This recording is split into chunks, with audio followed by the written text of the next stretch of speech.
Oh, welcome back to the Radio Gamescast. Back to the usual setup after a nice holiday hiatus here. I hope we're all feeling refreshed. We had more episodes planned, and then holiday plans came in and slammed on top of my head, and we're like, nope. I don't even know if I remember how to do this show. It's been so long. Speaking of slamming... You guys ever run into a door frame on accident so hard you almost give yourself a Harry Potter so car? I very distinctly... No, but my cat does. my aunt and uncle that I stayed with, or not my aunt, this was my grandmother's house. They have like a sliding glass door. So you know how like birds will sometimes do the thing where they run into the glass door? Turns out if you don't have depth perception, the same thing happens. And this door looks the same if it's open or closed to me. And someone had just walked through it behind me. Like my dad had just gone through that door. So I turned around to follow him, and he had closed the door in the time that I turned around, and I full force slammed into the door. Good start to the holidays. And we're back. Yeah, we're back in full slam for Double Radio over here. The Game Awards happened. There was a bunch of stuff. We're going to talk about that stuff. We're also going to talk about the things that we played over the holidays. Because it's been a little bit of a time, and we haven't had time to do a normal episode or fit anything else in the middle. So we've got a lot of stuff to cover and talk about. We're going to get to some end-of-the-year things in the coming weeks as we talk about our fantasy league, which has ended dramatically. I think is a good word for it. Hasn't it always? It's always been a tight race. This one, Alex and I were right up against each other for most of it, and then right at the end, Skate Story came out and got me enough points. So you all are going to be doing strange things at my whim. And then we're going to be planning the next year. Stranger Things. Yeah, not Stranger Things. That show's over Definitely. now. Perfect. Wait, I have something to mark the occasion. Perfect. I want it to be known, and I will bring it up again. I only lost 1 point this year. That's a good... Pick better games, I lost a lot more points. There's a lot of things that I picked that either didn't come out or got scores that I was not expecting. I am dog shit at counterpicking, it turns out. I think the least we talk about my performance this year, the better... With that being said, let's go on an in-depth dive into Wyatt's portfolio here. Yeah. Listen, all I'll say, and we'll get into this when we have a dedicated episode. All I'll say is, not all of this is my fault. Okay. I got screwed. You really got screwed by things not coming out. I got screwed. I got screwed. So we'll get to that when we get to it. But first, I want to talk about a couple of things that got shown off at the Game Awards. So we already kind of talked about our predictions. We did a live reaction to the show. You can go watch on the channel. It's all up and everything. Our predictions, I think most of us were pretty on point with what we were guessing was going to happen for most of the show, which isn't really a surprise this year. I think basically everyone was agreeing that Clair Obscur was like a runaway masterpiece from a relatively small developer team, and it stole the show like we all expected. I don't think we all expected it to steal the show quite as much as it did. What was that? A record 9 nominations, 9 awards? Yeah, 9 nominations, which I am kind of happy about, because I would rather Clair Obscur have that record than Last of Us Part 2. I'll be honest, I was actually expecting, like, just because of how excited people have been, I actually wasn't too surprised that it broke the records that it did. Like, I'm really happy for it, and it absolutely deserves it. But I was like, yeah, no, it's gonna sweep, and I think it's gonna sweep more so than most other games do. Yeah, it's interesting because there's a few categories in there that I would have, like we talked about this in the pre-show thing. But I would have put Best RPG to Kingdom Come 2, as even though I think it is fine that Clair Obscur won it. I think Kingdom Come Deliverance 2 is probably traditional computer RPG wise the game that handled that system better, because like one of the only problems in Clair Obscur is its UI at launch, at least, was not great for handling all of its like RPG systems. It got better with updates, but Kingdom Come 2 never had that problem. So all right, I wish Kingdom Come 2 got some recognition. It did get some. Good game. Yeah. And I wish more people got to speak this time. It's weird to say, but this time, because they did the thing they always do, where they run through a number of awards really quickly and nobody gets to speak. It's always a problem. We always talk about it. This year is not any different. I don't think it was quite as bad this year as some years, but it was weird because a lot of the awards where people did get to speak were won by the same team, which was the Clair Obscura team. And so you end up with a really weird like balance of mostly them speaking. And I mean, I get it when like they're sending different people up, or like, you know, a voice actor wins or something, but we were seeing some of the same people. I mean, that team is only a handful of people. Well, maybe more than a handful, but you know, it's a small team. I think they had the whole team there. They did. So yeah, I agree. I wish some of the, and obviously it's probably hard for them to plan this without both knowing and giving away the winners in advance. But obviously the organizers kind of know who's winning it. It would be nice to hear from some of the devs that get things sped through. And yeah, especially like not hearing from, I don't know if Team Cherry was there for Silksong, but like there was a number, or Supergiant from Hades 2, or the Kingdom Come devs. Like there's a lot of other really big award deserving games, which is, again, like this year is so good in games, or last year at this point. It's 2026 now. 2025 was a really crazy year in video games, in a good way. So there was a lot of really good games that came out, but that does mean when award season happens, a lot of things that deserve it don't get awards because there's a limited number. But yeah, it was otherwise, I think, a really fun show. We had a lot of really cool announcements, so let's start going through those. If you want to follow along, I'm just referring to GameSpot's Game Awards rundowns. They have all the biggest announcements. They always do nice articles and everything covering any show, and they're usually my go-to for making sure we hit things in the correct order. One that I really like talking about, because I know a handful of people at Frame Interactive, the studio that this is coming from, the Free Shepherd, showing up in the pre-show, is a Burlington, Vermont-based studio. For those who don't know, all of us are very familiar with Burlington, Vermont. We went to college there. That's where the show started. We're not mostly there anymore, but yeah, we have there's a lot of cool game dev roots in Burlington, and seeing a Burlington game up on a big stage is really, really cool. And yeah, it looks and as fun. a born Vermonter, really made me feel something. Yeah, as a born Vermonter, it's cool to see us get some rep. Like genuinely, I didn't know that there were any like Vermont, like Burlington, Vermont-based studios that weren't people, you know, working at their desk or something like that at home. So it's cool, and they're like right down by the waterfront, right near the Skinny Pancake and everything. Oh, yeah, like it's super cool. Super cool. That's an awesome location. Yeah. So that's from Frame Interactive, very cool studio. So I'm very excited to see Free Shepherd when it comes out. I don't know. I don't think we got a date for Free Shepherd. I could be wrong about that, but yeah, I don't believe we did. So did they say the year? I don't think they did. I think Free Shepherd just got announced. I'll pull up the show to double check while we're going through it. But next up was Decrepit, which was another very interesting looking thing. This is like a dark fantasy, first-person combat dungeon crawler thing that had some horror stuff mixed in.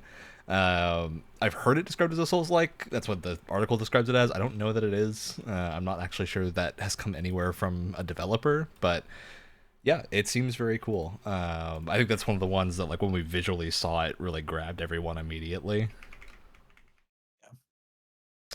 Any other thoughts on Decrepit? No, I mean, I wonder if it's like a full-on RPG, or more of like, I guess dungeon crawlers are RPGs, but not in the same sense as like a typical RPG. So I'm interested to see if it's going to be leaning more towards RPG or leaning more towards dungeon crawler. Yep, good point. Okay. Afterwards, we saw Audio Mech, which is from the AudioSurf developers. These are games where basically you can hook up your own music through a variety of methods, either like download files. Some of them have the ability to stream from Spotify and stuff. And the game itself reacts to what the music is doing. They're pretty cool. They're like odd for rhythm games, and that the gameplay itself is not centered on doing things to rhythm, but what is actually happening on screen depends on what the rhythm is. So that's very fun. I like AudioSurf quite a lot. So it's cool to see a new project from that team. It's a cool format to release like a very traditional, not in a bad way, but very traditional arcade game, but gives it such character. Yep, I think it really is a fun look, and I always like having like a shmuppy thing. It's a fun thing to just throw in there. With tons of diarrhea Christmas lights everywhere. Absolute tons of it, Wyatt. That's critical, I would say. All right, speaking of, I mean, I guess maybe not, but Pragmata is coming up from Capcom, which... So did anyone get a chance to play the demo? Thing. I did not. There's a demo. No. They launched the demo on PC, right? Yeah, it's actually really interesting. It is kind of like a third-person shooter, but the idea is that you're doing a hacking mini game that has, depending on how you do it, there's different ways you can go about it. A lot of it is just like giving you a grid and you move a block around a grid, and that's like the hacking mini game. But you can hit different parts of the grid that'll have different effects on the enemy, and the least amount of time that you spend hacking them like does more damage and stuff like that. It's really interesting, and it sounds and seems like it'd be kind of clumsy, but it actually works quite well because I think they have the right amount of enemies on screen, at least in the demo, to kind of compensate for the fact that you're doing this mini game while also shooting people. It was really interesting. All the sci-fi stuff looked really cool.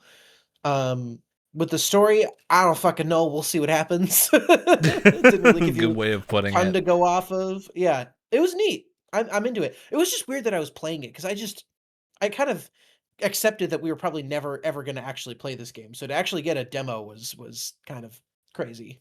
Yeah, I'm glad that a demo just dropped. Like, it's a very fun thing for them just to do. Throw that out there and hit us with that. We got a few other really interesting things. One that I don't see on the list, but I do want to mention, is Solasta 2 getting its showcase. Yeah. With a cool like cinematic trailer that felt very Baldur's Gate-y. I think everyone was getting that vibe immediately, which is on point because Solasta is also well, based I on mean, D&D. it is based off of Dungeons and Dragons. Yeah, based on SRD rules, and then they fill it out with their own rules. The original Solasta is very cool as like a multiplayer thing. This one seems to be pushing a little bit further in like the story direction, which seems fun. Yeah, I think it looks cool. Speaking of D&D, Warlock was also announced. Yeah, Warlock looks cool as well. I don't know what to expect from that what game. I feel like I don't know the vibes that I was given from the trailer, and I am very easily misled all the time. But the vibes that I got from the trailer were sort of like actiony hack and slash, maybe. Yeah, kind of. Do y'all want me to burst your bubble on this one? Yeah, go for it, because I think I know what you're gonna say. Sure. Do you recall Dungeons and Dragons Dark Alliance? Yes. Not the good one, not the ARPG, the one from a couple of years ago. The odd looter shooter thing that I played quite a bit of, and it's not the worst game ever, but it certainly was a major flop. The developers of that game renamed their studio and are the developers of Warlock. You know, that one I feel odd about it because I think the studio that made Dark Alliance has also made some pretty good stuff. Is this a tax evasion situation? Speaking of us being in college, one of the designers that worked on that game was one of our professors. Yeah, so really? Cool guy. He genuinely seemed like he knew what he was talking about. Look, and I think they have made good things before. He was talking about some of the projects that he had worked on before that were actually pretty good. I thought Dungeons and Dragons Dark Alliance was their first game. Oh, they made Livelock. I don't. Yeah, they made Livelock. Twin stick shoot. Okay. So yeah, we just some of the people there. I don't want to dunk on it too much. I kind of like Dark Alliance, but it was severely underbaked. It was a flop. Yeah. Though you mentioned Livelock, which is good because I want to mention Livelock being from that studio. There's things that I want to defend about. Formerly Took, whatever, I don't know their name now, but their name is now Invoke Studios. Livelock, well before we had ever met this designer, was a game that I played quite a bit of, and it's very good. Very classic, like shmup thing. Very fun for the time that it's out. But yeah, I think that studio has made good stuff. I hope Warlock is a good thing, and that Dark Alliance was not great because of external factors, which with Wizards of the Coast being involved, I would believe, because we've heard a lot of things before about them being tough to work with. So I would not be surprised if there was a push to publish it. For God push knows to what publish reason it or the something. book it ties into came out 40 years ago, but I think there's just a lot of unknowns with whatever's going on there. So I hope Warlock is better. Whether or not, because we don't know what type of game exactly it is. I think we're thinking it's going to be a hack and slash of some variety. Whether or not that's top down or third person, I don't know. Oh, actually, yeah, the website says third person. So third person. Hack and slash. I think so. Maybe I'm one of the people that liked that Dark Alliance game the most in the planet. I played a little bit of it, and there's bits of that game that are not bad. I put it in a very similar territory as Lord of the Rings. I think it's War in the North was what it was called. The oh yeah, co-op brawler. And Wyatt and I both like that game. So, I think. With about 15 asterisks next to that. Yeah, with a lot of asterisks next to it. That's kind of how I feel about. That's kind of how I feel about Dark Alliance. I never finished what it, is the point of making a new game if not to iterate and get better? So I'm gonna hope that it is good. Listen, the first Witcher wasn't very good either. Yeah, you gotta let people. Sucks. It sucks bad. you gotta let people evolve and learn and do their thing. Yeah. I'm going to rapid fire a few of these because these were sort of trailers that were shown that we didn't get more context for that played early on. We saw one for a game called Ontos, which I believe is from the Soma developers. Oh, yeah. I want to say this was the right game. I could be getting it mixed up with something else. But yeah, it is from the Soma developers. Seems very interesting. I like these weird kind of psychological horror things. I always love space horror. And this is really going into that, and Soma was great, so I really hope this is a follow-up and onto that, builds on it. So yeah, I'm very much looking forward to that because I really like those space psychological horror games whenever they come out, or media. Those are more popular in movies and stuff than they are games, I think. But yeah, well, we have gotten a lot of sci-fi horror over the last couple years, to be fair. A lot of sci-fi horror for sure. We saw Screamer, which I want to mention. Oh, the anime car racing game? Yeah, it's okay, so we say anime car racing, but the game itself is not anime. The story is anime. The characters are anime. Nothing else is. It's super funky to me, and I think it works in a weird way, because I do think this is probably the type of thing that gets done for stylistic reasons, right? And not I think there's a lot of reasons that they do it this way, and the regular game doesn't look exactly the same. I'm hoping we see some of the Need for Speed Unbound had a lot of line work that would come off of these realistic looking cars and looked really good for a yearly franchise essentially at the time. So I'm hoping we see some of that in Screamer. And I'm really interested in this just because arcade racers are some of my favorite bizarre games because they get really funky and weird. I still sometimes go back and play Burnout Paradise because Burnout Paradise is one of the best designed arcade racers ever. Hey, well, we can come back to the Burnout Paradise discussion later. Yeah, we not also a lot have of weird follow-ups. stuff. We also have weird stuff like Driver San Francisco, which literally has a story about body swapping with other which is drivers. awesome. Oh yeah, it's insane. It's actual insanity. But arcade racing as a genre kind of died for a while, and it's starting to come back with things we got Sandland a little while back, which isn't quite racing, but is a JRPG focused on vehicles. To it. Oh, it's focused on vehicles. Okay. Yeah, we got the Forza Horizon games have been doing it forever, and those are super successful. So yeah, there's a lot of I think still surviving franchises, but we don't get as many of them as we used to. We saw more of the Seven Deadly Sins game. I'm a little bit less excited for this since I've learned that it's a supposedly free-to-play thing, and not a release game. But I'm not actually sure if that's the case because I've found conflicting information on whether or not this game is a regular release or is a free-to-play thing. Same with we saw what was that pirate game that we got shown I think at the Summer Game Fest. That was a oh god, yeah, Sea of Mirrors or something like that. it's one of those super generic kind of names, if I can remember what it is. We'll see if Pirate Puppet Game finds it. Yeah, it did. See from Nets. I'm glad that worked. Okay. Yeah, so this game looks super interesting, but I've heard different things about whether or not this is going to be like a gacha game along with pirate thing. I'm still interested, but yeah, lots of different information coming out about these games. Another one I wanted to mention is where's the trailer for it? Orbitals. Orbitals looks really cool.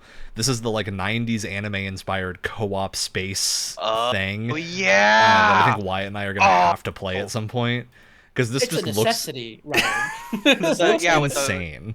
With the very like 80s 90s style anime characters. Yeah, I mean they were really going for that like Outlaw Star era look, and it works really well, especially in 3D, which I'm glad to see they actually like really went for it. So, and Kepler has a really good track record.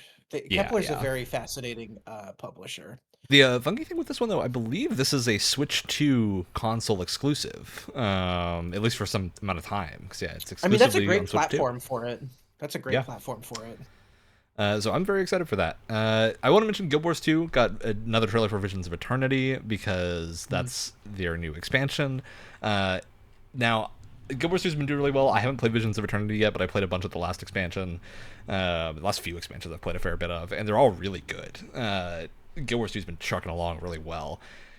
The thing I more want to talk about with Guild Wars is Guild Wars Reforged, which is a remastered version of the initial game, kind of loosely remastered, but much more accessible version of the first game, which is like not quite an MMO, but is really fun. It's kind of like a dungeon crawler mixed with an MMO in towns and stuff. It sort of has like that Destiny thing where like the social space is public, but then you go out and adventure with your party and stuff.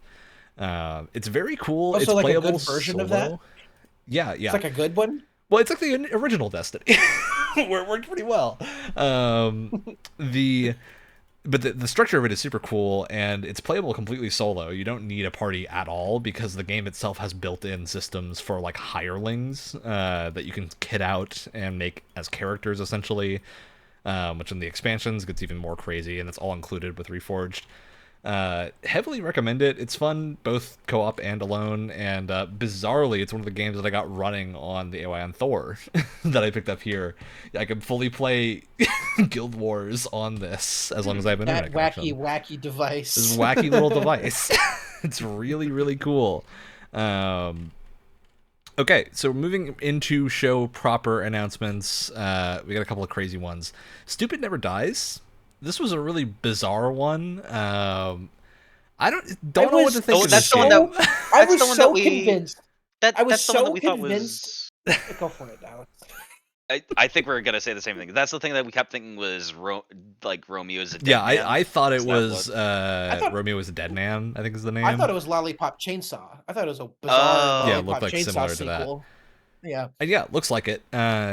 It's apparently third-person action is the confirmed genre of this, about a zombie boy and a girl that fight monsters. The girl's not a zombie. But the trailer was super bizarre. It was really just like swirling around these two characters with very little else going on for most of it. And apparently it's got a big like heavy music. Basically a music video, yeah. So it was super strange. I'm intrigued, at least. I think this is the design aesthetic of this is very interesting. And yeah, it fits along that like Lollipop Chainsaw, Romeo is a Dead Man look, which I think is very cool. Well, it kind of has that like mid-20, like early 2010s kind of feel to it. Not that I'm saying it looks bad. I'm just saying I think that's kind of the aesthetic and the vibe that they're going for. Yep. And I don't know that like the studio here, GP Track 20 or 50 is a relatively new studio from what I can find that is like under NetEase, but is a Japanese studio. That's a separate thing. So it seems like a NetEase funded studio, and they've existed for a while, and apparently have some like interaction with Koei Tecmo. So I don't know. There's like a whole bunch of stuff going on here. All I can say is it is a bizarre adaptation of Four Bodies. So here's what's going on. So they aren't involved with Koei Tecmo, but the president of GP Track 50, Hiroyuki Kobayashi, sits down with interviews from the heads of other. It's cool. Like the studio's not actually, from what I can find, hasn't shipped anything yet. So, and this is their first like release game, which is I'm looking forward to whatever this is. Super curious because it looks bizarre. All right, Bradley the Badger is another one. Oh yeah, grabbed me pretty immediately, which is like super interesting. Oh, grabbed immediately. Also confused me every time there was a cut. We were all super confused. Yeah, because it's like apparently a genre leaping game. Because it looks like if they gave Astrobot a plot. Yeah, kind of. It's like a platformer where you start in different genres, and then you have like game developer hacking tools that get revealed to you, and you can do things like add in gray box assets and stuff, and like change models, and basically do like a very small form of visual scripting. It feels very Little Big Planet, I think, and like how it seems to function, which is super cool because Little Big Planet rocks and doesn't exist anymore. So I'm glad to see something following up, or like Scribblenauts is probably another good reference. I didn't know this though. Apparently the head of that studio is one of the creators of Mario and Rabbids. So some pedigree to that studio. Well, doing some like funky things. Here's the other thing. They also said during the Game Awards, they were like, "Oh, from one of the developers of Red Dead Redemption," and they knew exactly what they were doing. It's so funny. They really knew. They were like setting you up for something real specific, really serious. But their head is known for directing Mario Rabbids and Kingdom Battle and Sparks of Hope, which are both great games. So I'm really excited for this because I didn't know that was the director. Very fun. Okay, Neo 3 got some stuff. There's not a ton more to say about Neo 3. I've talked about it a bunch when it shows up on the show, and it's not out yet. And it'll be out kind of soon, so you'll probably hear about it after it's out from me because I like these games quite a lot, and I'm looking forward to playing the new one because I've kind of run through everything in the old games quite a few times at this point. So give me the new one. All right. Next cool thing we saw, Out of Words, seems very cool. It's like this co-op platformer where your characters don't have a mouth, and it seems like it's claymation the style, puppetry, stop motion. Very, very cool. It feels very similar to Take-Two, I feel. Though. Yeah, I think they're going for that intentionally. I think the vibe is different because It Takes Two is parents and this is kids. So it's kind of like flipped on its head compared to what It Takes Two's actual story is, at least. But yeah, I think this is a really cool looking thing. I am looking forward to seeing how this actually plays because the visuals are incredible. So it looks like if Laika made a video game. Yeah, that's a good way of describing it. If you're familiar with Laika Studio at all, it's kind of reminds me of their work a lot. Yeah, it looks very similar to like Kubo, I think, which is a very big compliment. So yeah, Kubo's fantastic. Looking forward to that. Lords of the Fallen 2 got shown off a little bit. This is a game I got mixed feelings on because the first game is like there's some real controversy over this. Yeah, right. So afterwards? It's not over the game. The CEO is being the director. Yeah. Were they? Not even the director, the CEO. Wasn't there also something? I could be confused. This was another game. Wasn't for some brief interval? Didn't they also have the black sun as their logo? Which is that might have been a thing. There was, I remember that happening. I don't know if this was that studio or not. Was that Lords of the Fallen? I don't know. It was some type of Souls-like looking has had a game. weird thing. The whole Black Sun thing was a reach in general, though. Like it was people kind of grasping for a thing, and like, maybe there was something there, maybe there wasn't, but it was pretty like reach heavy for that whole thing. Okay. From what I can remember, but I don't even remember which studio that was. That might have been CI, but I'm not sure. the thing that like is more annoying about this is that their CEO has criticized former devs, and like publicly on social media has basically like shamed some of the former developers and stuff like that, and like just their CEO's behavior is really weird. He's very like anti-DEI and stuff like that, and it's just like, I don't know. You're giving him a weird vibe. Don't worry, guys. Our games won't be woke. Don't worry. But it's like no one's worrying about it anyway. His statement makes it sound like he, like, personally looked at the game and went, "I think this is too woke. Let me get involved to all of these decisions to make sure like no bizarre because it's the same thing that I forget the developer's name, but one of the heads of Warhorse Studios who does Kingdom Come has said like similar-ish things on social media. It's generally just like maybe just cool off the social media a little bit. I don't think these people are as hefty on the stuff as they seem, but I think their like social media presences are a little discouraging, especially CI. But yeah, Lords of the Fallen was not the original Lords of the Fallen, but the Lords of the Fallen, which is the one that's a not remake, but reimagining of the series with nothing similar to the first one. Cool, so that makes 10% sense. Yeah, that's about right. It's pretty good. Like I think Lords of the Fallen had some really interesting ideas of like there were 2 dimensions that you kind of swap between. When you die, you like go to this like death dimension and work your way back. It's very cool. Oddly, we were talking about Stranger Things before the show. It's kind of upside downy. Pretty fun conceptually. This one looks to be leaning really heavily into dismemberment, which is cool because that's a thing that a lot of games just end up not using as a thing.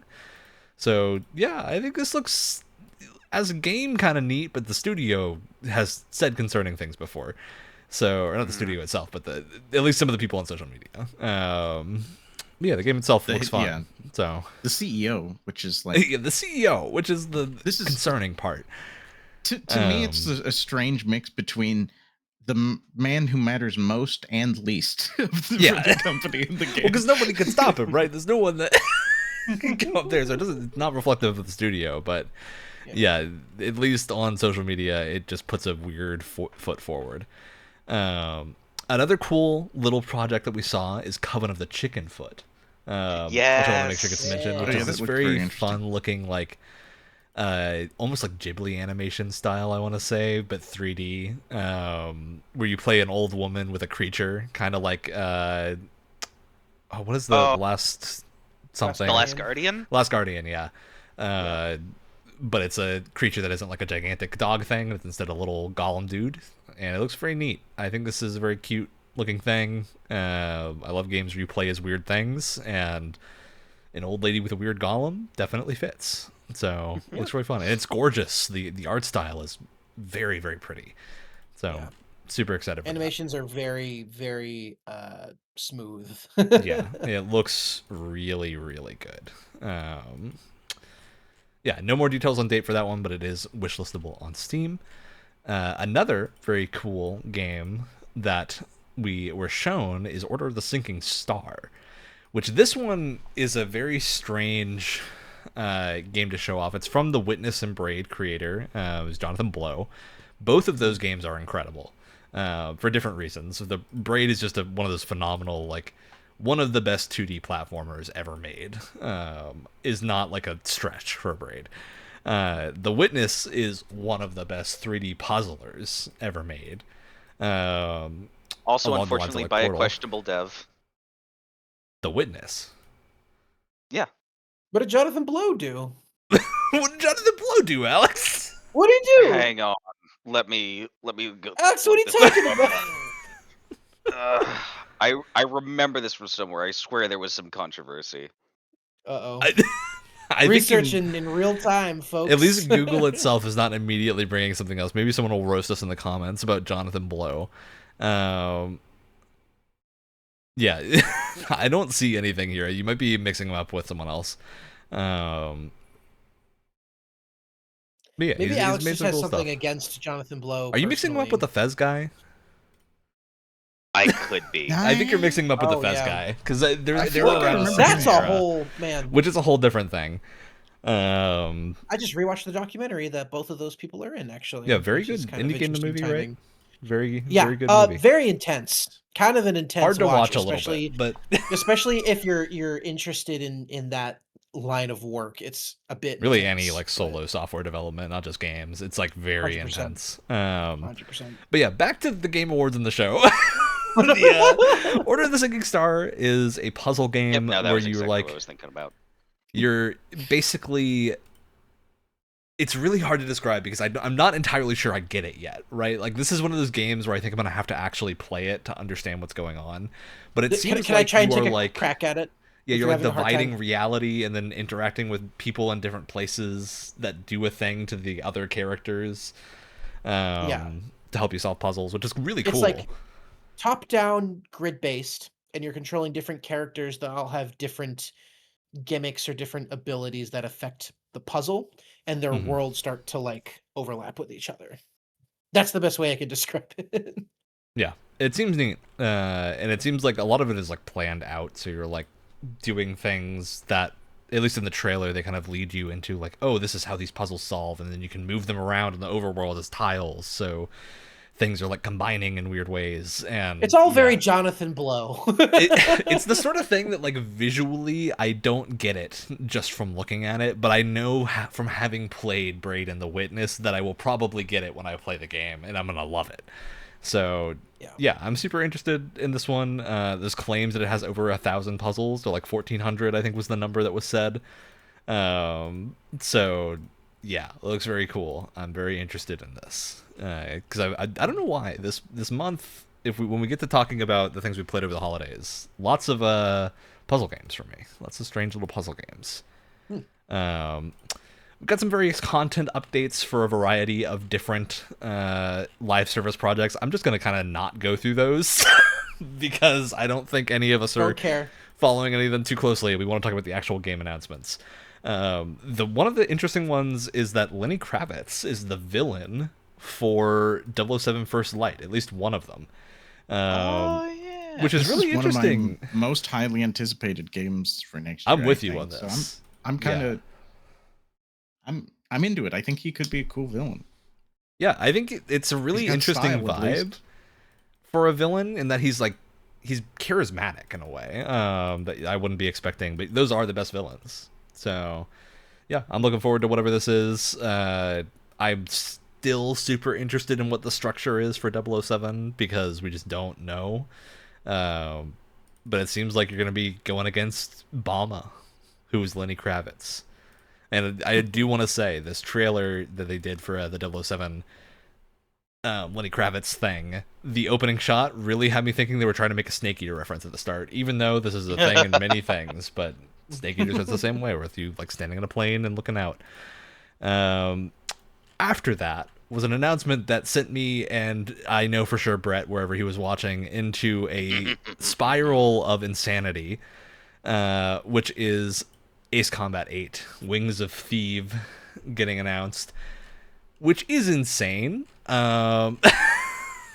It seems very interesting to get this like Ace Combat announcement out of nowhere, which is very cool because I don't think anyone predicted this. I follow a lot of Ace Combat news, and there was no news. There was nothing. No one believed anything, and then Wings of Thieves drops in the middle of just out of nowhere, and we have full pilot. How about those cutscenes, huh?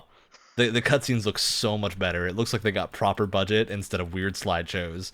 So I'm very into it.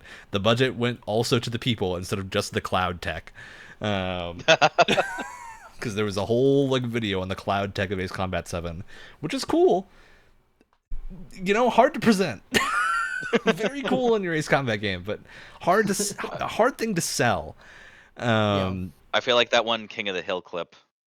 Yeah, we've fully forsaken the order a little bit at this point, so I'm going to jump around a little bit and kind of get out of the way a few of the bigger announcements, because they're big, but they're also things we don't know anything about, so we can't really talk much. First of all, Divinity. So Divinity was the bizarre statue that everyone saw before the Game Awards that people thought was for a ton of different things. There was people thought it was Diablo, people thought it was Elder Scrolls, people thought it was God of War for a little bit. And it turns out Divinity, which makes sense.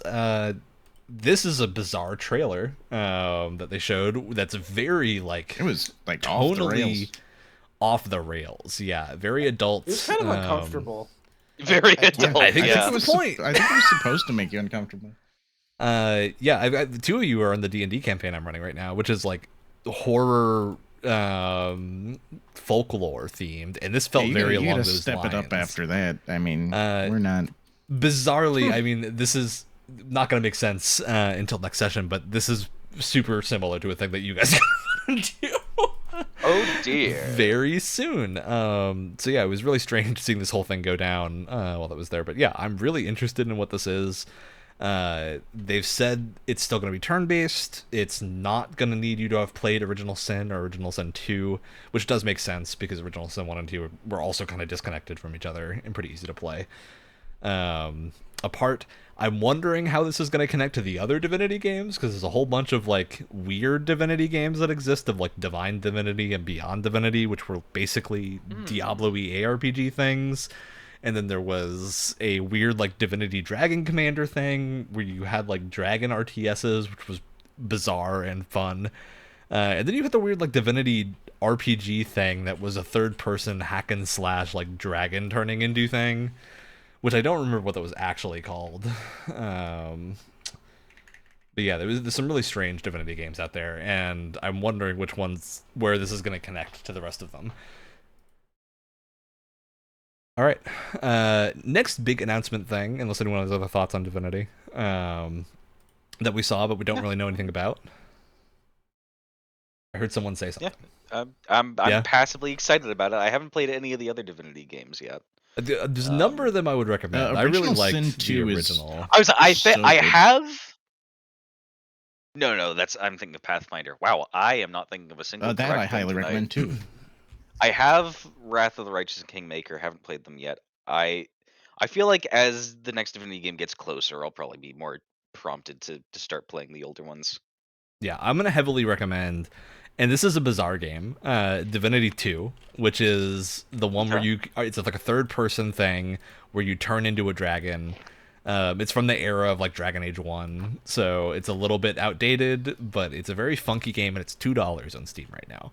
I heavily recommend checking that one out because it's really bizarre, and there's this whole bit where you turn into dragons and then go run around and do cool stuff, which is very fun. Doesn't look like it's the same series as Original Sin at all.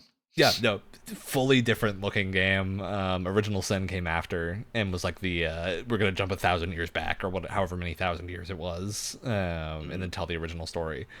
And the weird thing that it is kind of lining up, I don't know that there is just a Divinity. They made Divine Divinity and they made Beyond Divinity, but I think Divine Divinity was the first one. If I'm remembering correctly. Wait, the first game was Divine Divinity. Yeah, the first game was Divine Divinity, and then there was Beyond Divinity. Dragon Age Origins does the same damn thing. You know how long I thought so that makes sense that they're Dragon naming it Divinity Origins now, was a prequel? Gonna fall between Original Sin and Divinity Divine 2. Divinity is the first one. Which is funky because they then just made Divinity 2. And then Beyond Divinity, and then Divinity 2, which is the third game. It's a bit it's got what I like to call alien syndrome. It's like you got Alien, you got Aliens, now you're back to one Alien again. I don't know, call it Alien 3. And now you've got a fourth movie with a bunch of aliens. I don't know, call it Alien 4. Yep. That make a sense. Yeah, bizarrely, I've played a fair bit of Divine Divinity, and it's actually really good for how old it is. I think it's definitely worth checking out if you like those older isometric RPGs. It's pretty fun.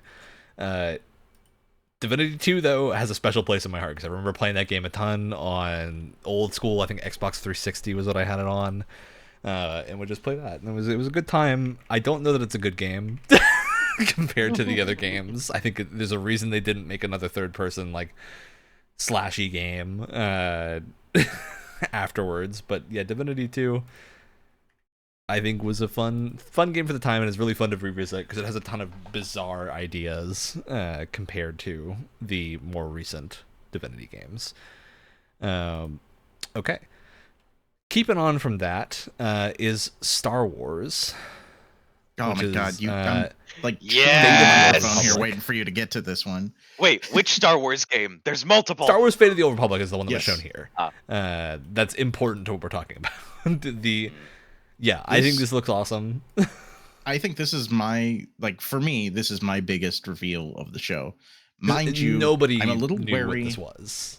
Barely anything about it. Looks cool. That it won't come out, but I have more faith in this one than I do of some of the other recent Star Wars announcements. Do you mean this year or a Beyond Good and Evil situation? It's definitely not coming out period. this year. You mean period? But I have more. So faith Casey in Hudson this one. is the head of the studio, or director of this game. Argonaut Games is the studio. Argonaut was founded very recently, so Fate of the Old Republic cannot have been in development that long. I kind of get the impression they likely were founded basically to make this game. Yeah, I think that's very likely. So.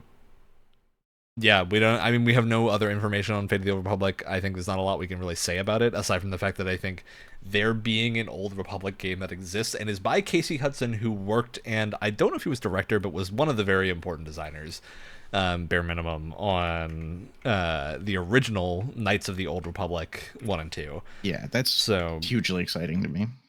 Even just the involvement of the right people here is very, very cool. And Casey Hudson was hugely involved in all the Mass Effect games and like all this other stuff. So very good track record for some of the head developers of this, which is generally a sign that there's going to be some cool things down the line. So I really hope this comes out. I know Casey Hudson has also said they don't want to take too much time with this one because he's like, I want to retire at some point. I really started replaying Knights of the Old Republic like in hype of this game. In fact, this announcement kind of got me back into Star Wars in general. I was just very excited for this.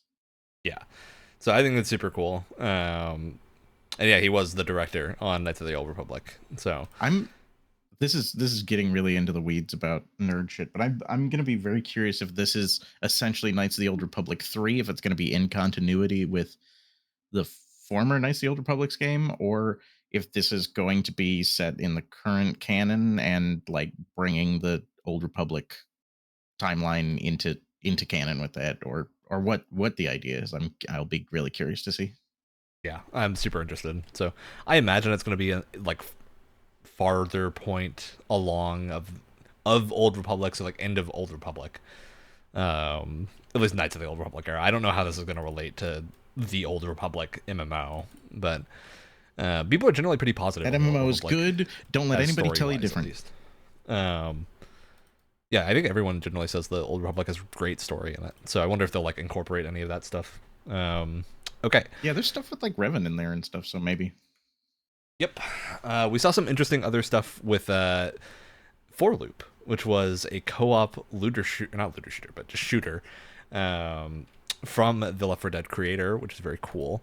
So I'm interested. Wyatt and I are known to try out quite a few of these. I don't know that they sold me on the look of this yet, like the actual function of this game.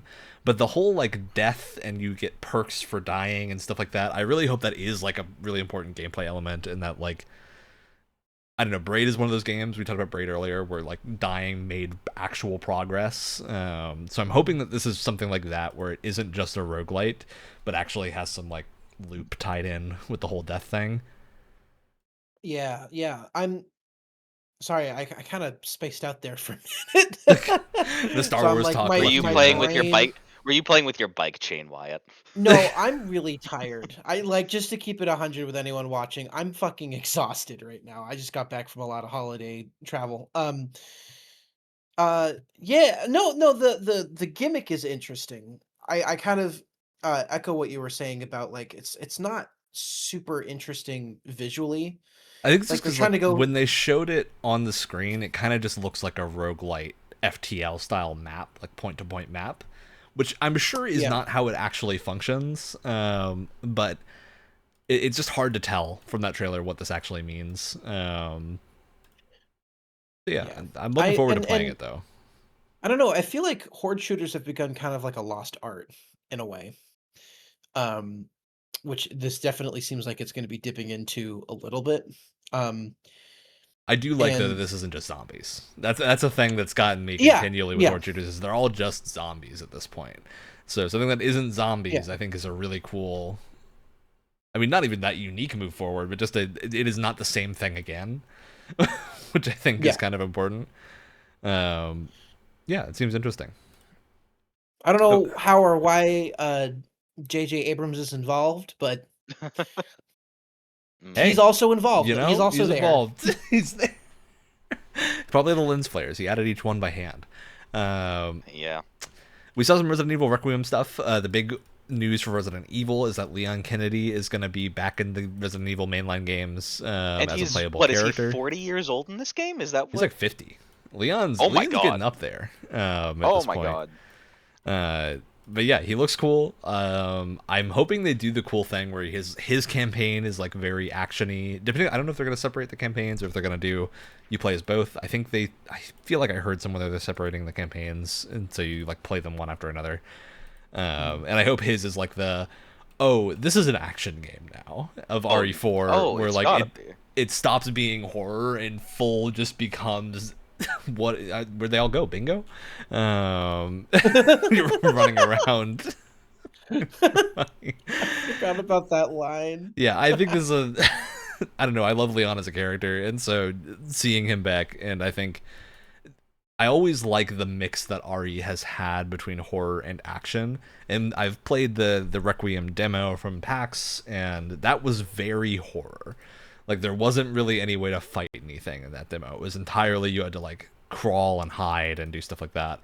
So I'm really excited to see their interpretation of, like, a character that functions very differently. So I'm excited to play it. I'm skyrocketing to the top of my list, and I really want to get through 7 and 8 before I do. We saw some more Exodus stuff, which is Matthew McConaughey. I don't know why I thought it wasn't Matthew McConaughey when we recorded this. Matthew McConaughey is voicing one of the characters, I think the main character.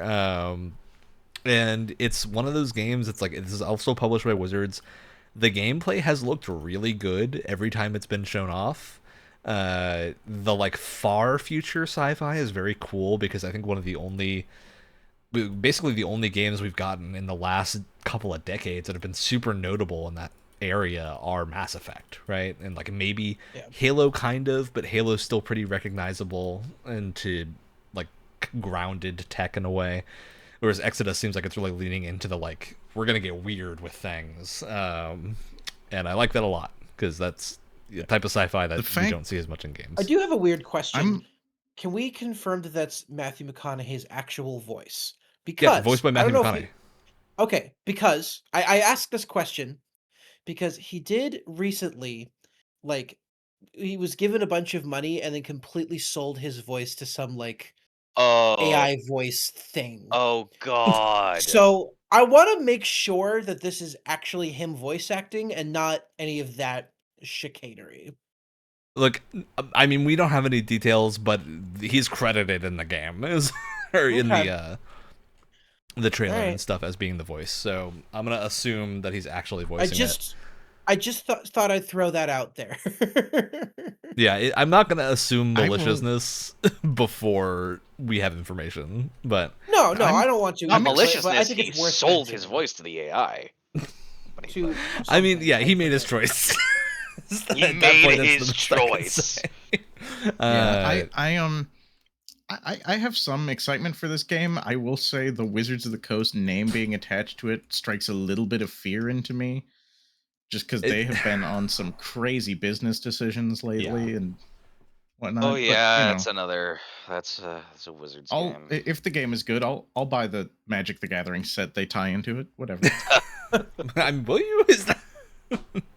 We talked about Warlock already. Set, except it's just all film appearances of Matthew McConaughey. The Lincoln Lawyer one is the most prized card. Yeah. Okay, moving on. We had another game that I think Wyatt very much wants to talk about, which is Control Resonant. Which looks crazy because it seems to be a third-person action, like melee-oriented game. I got so Control into the idea. Sorry, go ahead, Alex. I got Control for free on one of the Epic Games sales things. Boy, and I tried it out a little bit. Boy, howdy! If my first thought after getting through a chunk of it wasn't, this would be a lot more fun as a beat 'em up. I am very into the idea of Control as a series, kind of taking completely different gameplay approaches every time. Yeah. Because I not only do I think it kind of keeps the that that series from becoming stale, but also I think it just works really well thematically with how the first house works. Or is that what it's called? The Sorry, it's been oldest a little house. while. The oldest house, excuse me. I was Something like that. kind of close. Yeah, you're The oldest close. house. It that kind of works with I think thematically it lines up with how the oldest house functions, where it's ever changing, it's mysterious and has surprises around every corner. And I think that's exactly what Control should be. Like if the next Control game is a fucking RTS, I may not play it, but I'll be like, hell yeah. Do it. Why not? Yep. Yeah, I think this looks super cool. I'm very into what was shown seems awesome. I'm really curious if that's like actually is outside of the house, or it's gonna be you're in the house but in like a weird version, or something's going on, or like what's happening, because this trailer has a lot of things that if you've played Control make you go, huh. So, yeah. I'm really curious. There's a lot of questions. As someone who played Alan Wake, there's stuff that makes yeah, me yeah. go, huh? There's lots As of someone who likes tidbits big here. hammers in games, that makes me go, yeah. I'm interested how this, because like if you finished Alan Wake 2, there's a lot of questions. There's a lot of stuff going on. So I'm interested if this kind of goes into any of that now that they're leaning much harder into Alan Wake and Control kind of being in the same world or not. Yeah. Which I'm very much into. But yeah, I respect, I think above all, I respect the boldness of just doing something so, I guess not so different, but like different enough to make you go, huh. Yeah. All right. Let's talk about Gang of Dragon, which is from... Oh, you mean Yakuza that's not Yakuza? Well, you say that, but this is by the former Yakuza director. So it's got the pedigree, and considering that Yakuza is no longer a beat 'em up series and is now Like a Dragon, which is a turn-based series for the most part, I'm glad to see these gameplay elements continuing somewhere else. I like just Big Man being the character design. Very large boy. The big character here, which I don't know if he is actually meant to be like 1-to-1 to the actor, which wouldn't be surprising because Yakuza typically that actor's is a big like, guy. Yeah, I think it's like, I forget his name. Madong Sok, I think is the name of the main actor. He's been in a number of like different series, but yeah, very intimidating fellow, and I think he's a great match for like a video game protagonist because he just has that like powerful build, powerful and distinctive. Yeah, very distinctive. Like you don't see this type of character being the main character of a thing very often. They're usually like the reliable like buddy. Yeah. Right. Well, or you think of him as like the Bond villain henchman or something like that. Yeah, yeah, big bruiser dude. I was so prepared for this to be another Sleeping Dogs game. But yeah, I'm super interested in what this game is in actuality, because there's a number of things in like the Steam page and stuff that just are adding in things and I'm just like, I don't know what's going on, which is that there's a car mechanic. So maybe there's driving, which would be cool. Like Yakuza, you're very limited, and there are driving in some of the games, but it's not that big of a world that you play in. You play in like Kabukicho, which is very set, or Kamurocho in Yakuza, but it's based on Kabukicho. Gang of Dragon is set in Shinjuku, apparently, which is like the larger area of Tokyo that includes Kabukicho. Which is very interesting. So I'm wondering like how big that area is going to be. The fact that they're using the Kabukicho arch in the image is hilarious, because that's how every Yakuza game starts, with the Kamurocho arch, which is just Kabukicho, but changed to be legally distinct, I guess. Even though it doesn't need to, because it's a so it's real like place. A flex, basically. Yeah, it's a slightly different version, but yeah, Nagoshi is very much leaning into the pedigree of his work on the Yakuza titles. And it definitely seems like it's somewhere in between Yakuza and Sleeping Dogs with the design. Well, it's at the very cool. least, I'm not overly familiar with Yakuza, obviously, but I like that people who weren't as much of a fan of like the change of direction will have something to go to, you know? Well, it's interesting too because the RGG, which is the studio that produces the Like a Dragon and old Yakuza games, still makes the beat 'em up games. Like Pirate Yakuza is a beat 'em up game, but they typically are the side games now. Like Judgment is a still hack and slashy beat 'em up. And I assume they're going to come out with another side thing at some point, which will be another one. They typically have like 2 to 3 things in development at once. But they've generally kept up with like releases of side things as being these action games. And like one of the best parts of Infinite Wealth is Kiryu in that game, you can go into beat 'em up mode very briefly as like a special move, and that's so funny. It's really, really cool that they still work with that engine. So yeah, I think there's still a lot of really cool stuff just in Yakuza, but yeah, I'm excited for Gang of Dragon because Nagoshi has always had a very specific way of directing things, and it also definitely seems that like Gang of Dragon is leaning much more violent than Yakuza does. There's a lot more blood going on. There's a lot more immediate, like there's a minigun that your character holds, whereas Kiryu very famously has never actually killed anybody, even though in the game you put a gun to people and shoot them very frequently as part of heat actions. It's but not none the of that's same. canon. He hasn't actually killed anybody. Don't worry about it. It very clearly, this one they're not gonna have that be a factor, so I'm really curious where the story's gonna go. Next thing I want to mention, so I don't want to talk about this movie very much just because we don't know what it is. It looks funky. Street Fighter, I'll probably see this as a haha. I don't know if it's going to be good, but it seems like they're at least aware of the source material very well and are making something that looks fun. I'm a big fan of some of the actors involved, or at least their musical careers. And I'm a big hater of some of the actors involved. Oh. But like the weird segment of the Game Awards where all the actors come on stage for like 10 minutes, bizarre. That was so strange. We talked about it while it was happening. We're like, this is very weird. Yeah, kind of dragged the pace of the whole show down. It really like felt like it pulled the pace down because they were introducing everyone one by one, and then they wanted to have moments where most of them could talk, and it was just really slow. But the movie looks neat. The biggest mistake that they made is to let Andrew Schultz talk. That was the biggest mistake. Just give the mic to Cody Rhodes, please. Someone else that could speak. All right, moving on from Street Fighter, Lego Batman got shown off again, and this looks awesome.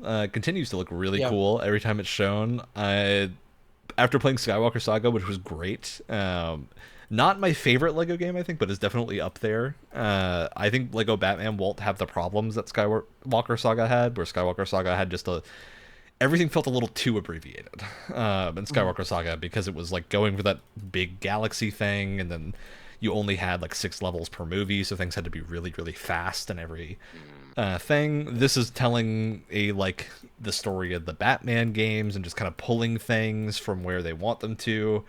And yeah, I think it's a really fun combination to do that, where they're not as bound as the Skywalker game or Skywalker Saga was to tell that specific story. So plus, I know I've already mentioned it before, but because I'm in the middle of watching What We Do in the Shadows with my girlfriend right now, the fact that Matt Berry voices Bane is just so funny.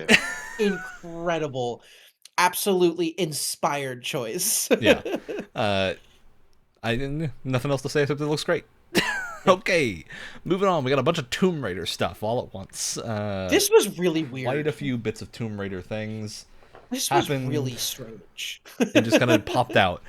They all seem kind of cool. So Tomb Raider Catalyst, which is the new game, but is not coming soon. This one is, we didn't get a date for this. There is Tomb Raider Legacy of Atlantis, which is a remake of the original game where you fight dinosaurs. And this one's coming more soon. So I think this one had this year as a date, but I could be wrong about that. But it was definitely, this was the first one up, and then Catalyst was going to be coming later. Next, we saw a bizarre sci-fi thing, which we thought was any variety of new things, but turned out to be The Forest 3. Yeah. Which is, I don't know, cool. I never played Sons of the Forest, so I don't know if the second one is well regarded. First. I was first introduced to it from, seeing a bunch of YouTubers play The Forest. I thought, oh, that's cool. I'll try it out. The Forest has been one of the games for me where no matter what I do to the settings or the type of monitor I have, I cannot stop getting viciously motion sick from it. Yeah, it had a lot of head bob and stuff that you couldn't really take away. The Forest also for me is like, The Forest is like it's a survival game that gets a little bit creepy. Like, it's very horror oriented in a lot of elements, and to me it kind of pushed the horror stuff a little too far, not in a bad way. Like, I think there are a lot of people that really love the game for that. To me, it kind of pushed me past my comfort zone of horror games into being like, that's interesting. Yeah, I not to say it to like throw any shade at the game, because I think the game is great, but like I also don't like Outlast, right? It's not my thing. When you go too far into the body horror, I get a little bit just kind of grossed out a little bit, which is not like a little queasy. Yeah, which isn't a comment on the game itself. I think the games are actually really good. I've still played a lot of The Forest, but I always played it with the like mod that turned off the ability for the things to hunt you down unless you went to their caves, so that I wouldn't see them running around unless I opted into it. It just built good forests. But yeah, it was very, very fun originally. I never played Sons of the Forest, which I know went a little bit more into that sci-fi direction, and then the third one is going full sci-fi. Boy, so, howdy, they're really going for it. Really jumping down. All right. Next up, we saw the Invincible Versus game again, with a new character, not just new character to Invincible Versus's roster, but a new character to Invincible entirely, to my understanding, which is Elemental. Odd, but interesting. Okay. I don't have a problem with that. I wonder if it's just like they're wanting to avoid spoilers from later characters or something. From the series. I mean, the comics have been out for years and years. Yeah, but I think this is probably, I mean, not probably, this is definitely releasing because of the popularity of the show, right? So, for sure, and the show is very far behind the comic and graphic novel run. So I'm wondering if this is because they don't want to get too far into things in the graphic novel, because it would reveal stuff that isn't in the show yet. Are they following the graphic? Are they following the graphic novel pretty accurately, or is this sort of like a Walking Dead? Invincible's pretty different. It's not like 100% different, but it's definitely got some changes. I think it's pretty similar, except they're kind of taking a second editorial pass. Like, yeah, to me, I actually prefer the show. The creator's pretty involved, and I think that he's not. I don't think that he feels like what he originally wrote was sacred. In fact, I kind of think they're taking this chance to update and rewrite some stuff to be better. Also, I know that the upcoming season is supposedly almost completely original. Yeah, so I'm super interested in that. Kind of filling in some time that the comic. Yeah, because to my understanding, the comic has a couple of time skips at various points, so I'm wondering how the show will handle that stuff whenever they get to it. Which I haven't read past where the stuff is very far. I've read a little bit more, but not much. But yeah, it seems neat. Invincible Versus is cool. I still think Invincible would be a great series to get like an actual open superhero game, whether not necessarily open world, but like a proper mission based. Well, and we've talked about it before.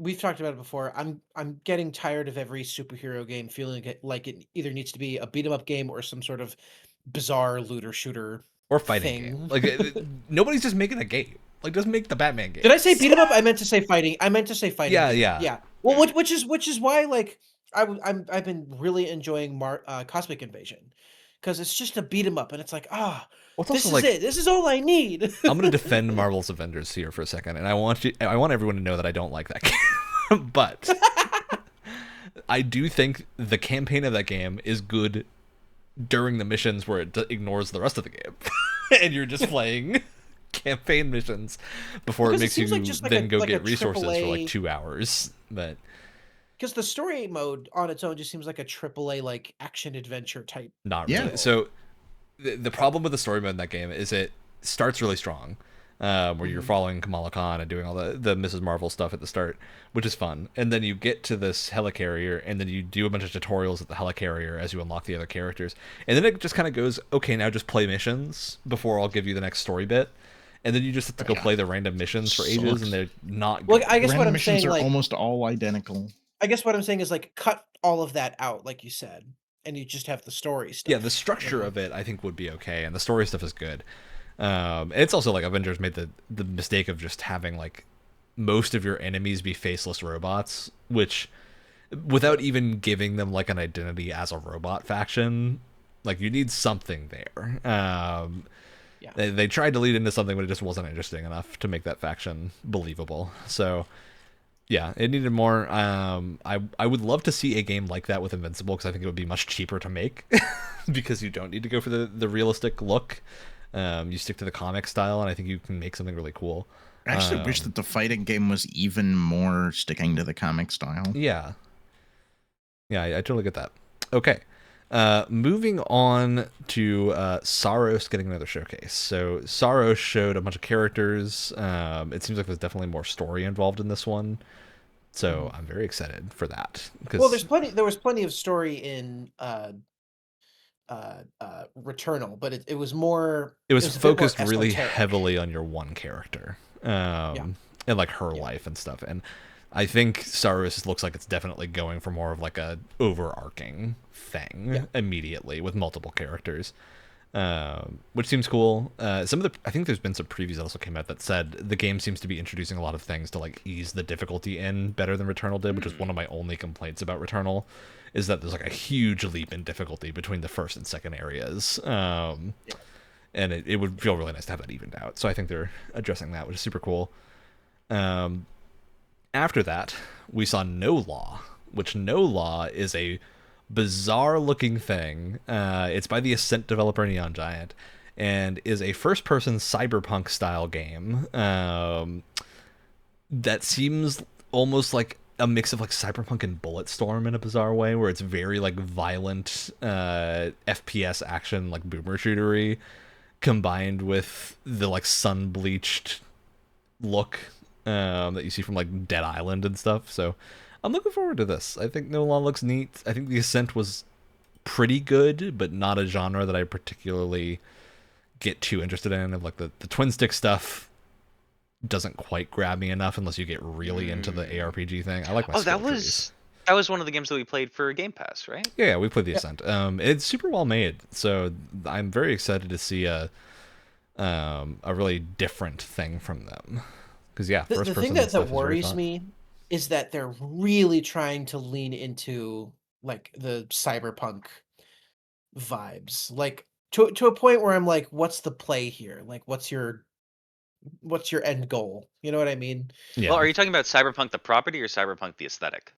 The property. The property, point, specifically 2077. Like, it just, so much of the tech feels like and it can be hard because sometimes when you're in the same genre, things will look like other things. Like that's just that's gonna happen. But especially with like when you look at the box art that they have, it's like the exact same. It's like a very similar pose that V is in on the box and everything. I don't know. It just, I always, whenever there's a game that I feel like tries a little too hard to look like another more popular game, there's a couple red flags that go off in my head, is all I'm saying.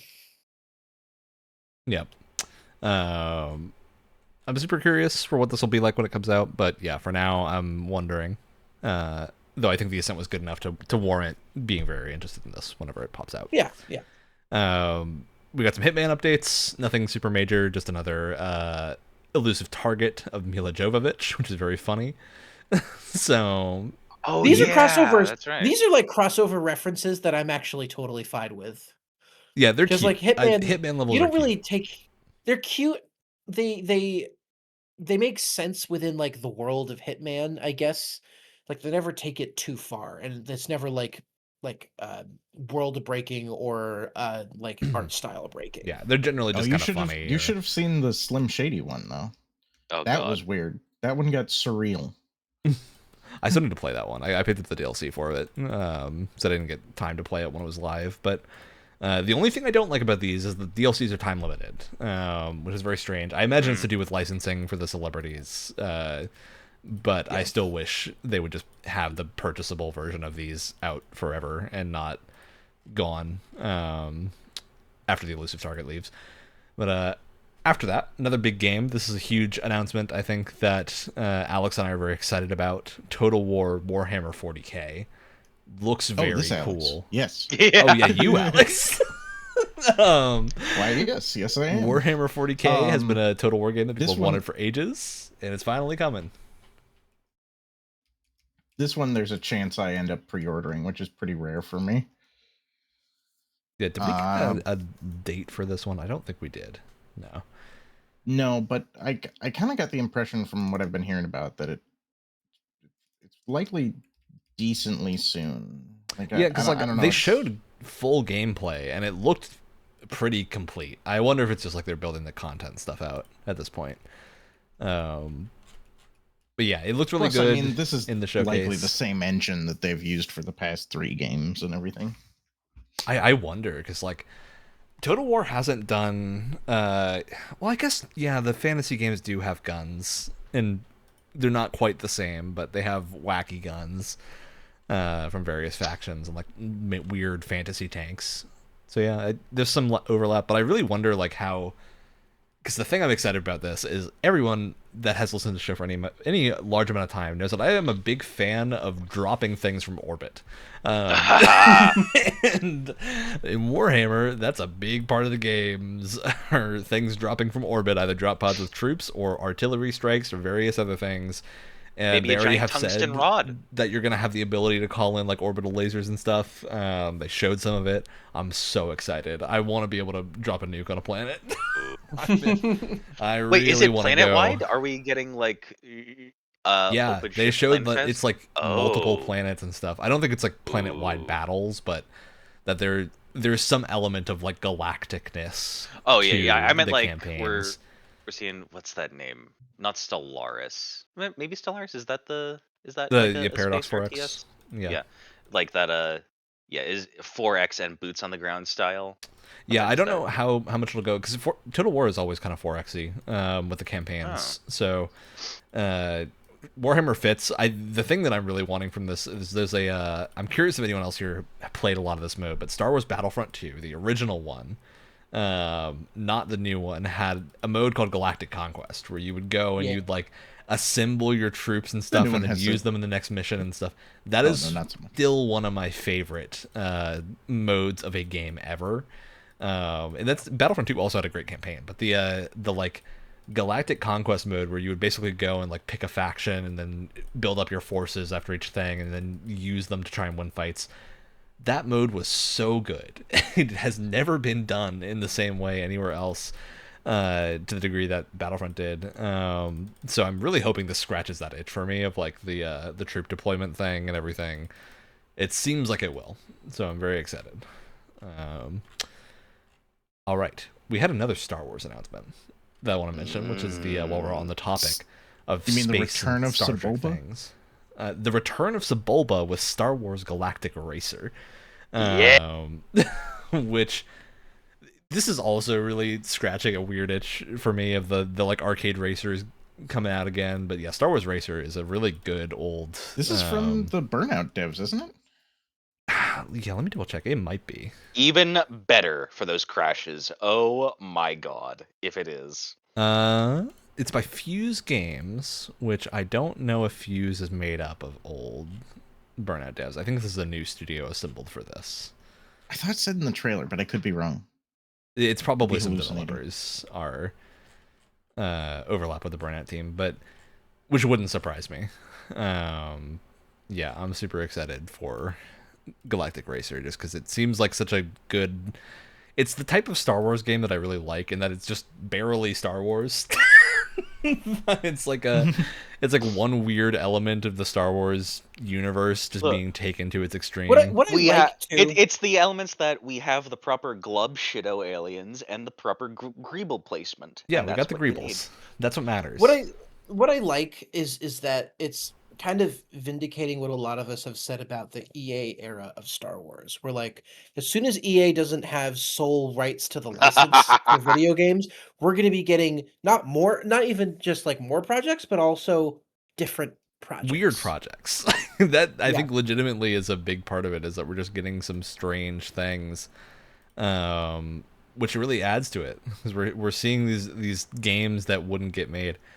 Yeah, this doesn't have Electronic Arts on it. It's Fuse Games, it's Secret Mode, and Lucasfilm are the only listed things here. So, because Burnout was EA, it's Criterion, which I still believe is under the EA umbrella and doing Need for Speed and which F1 and they made like their that. own.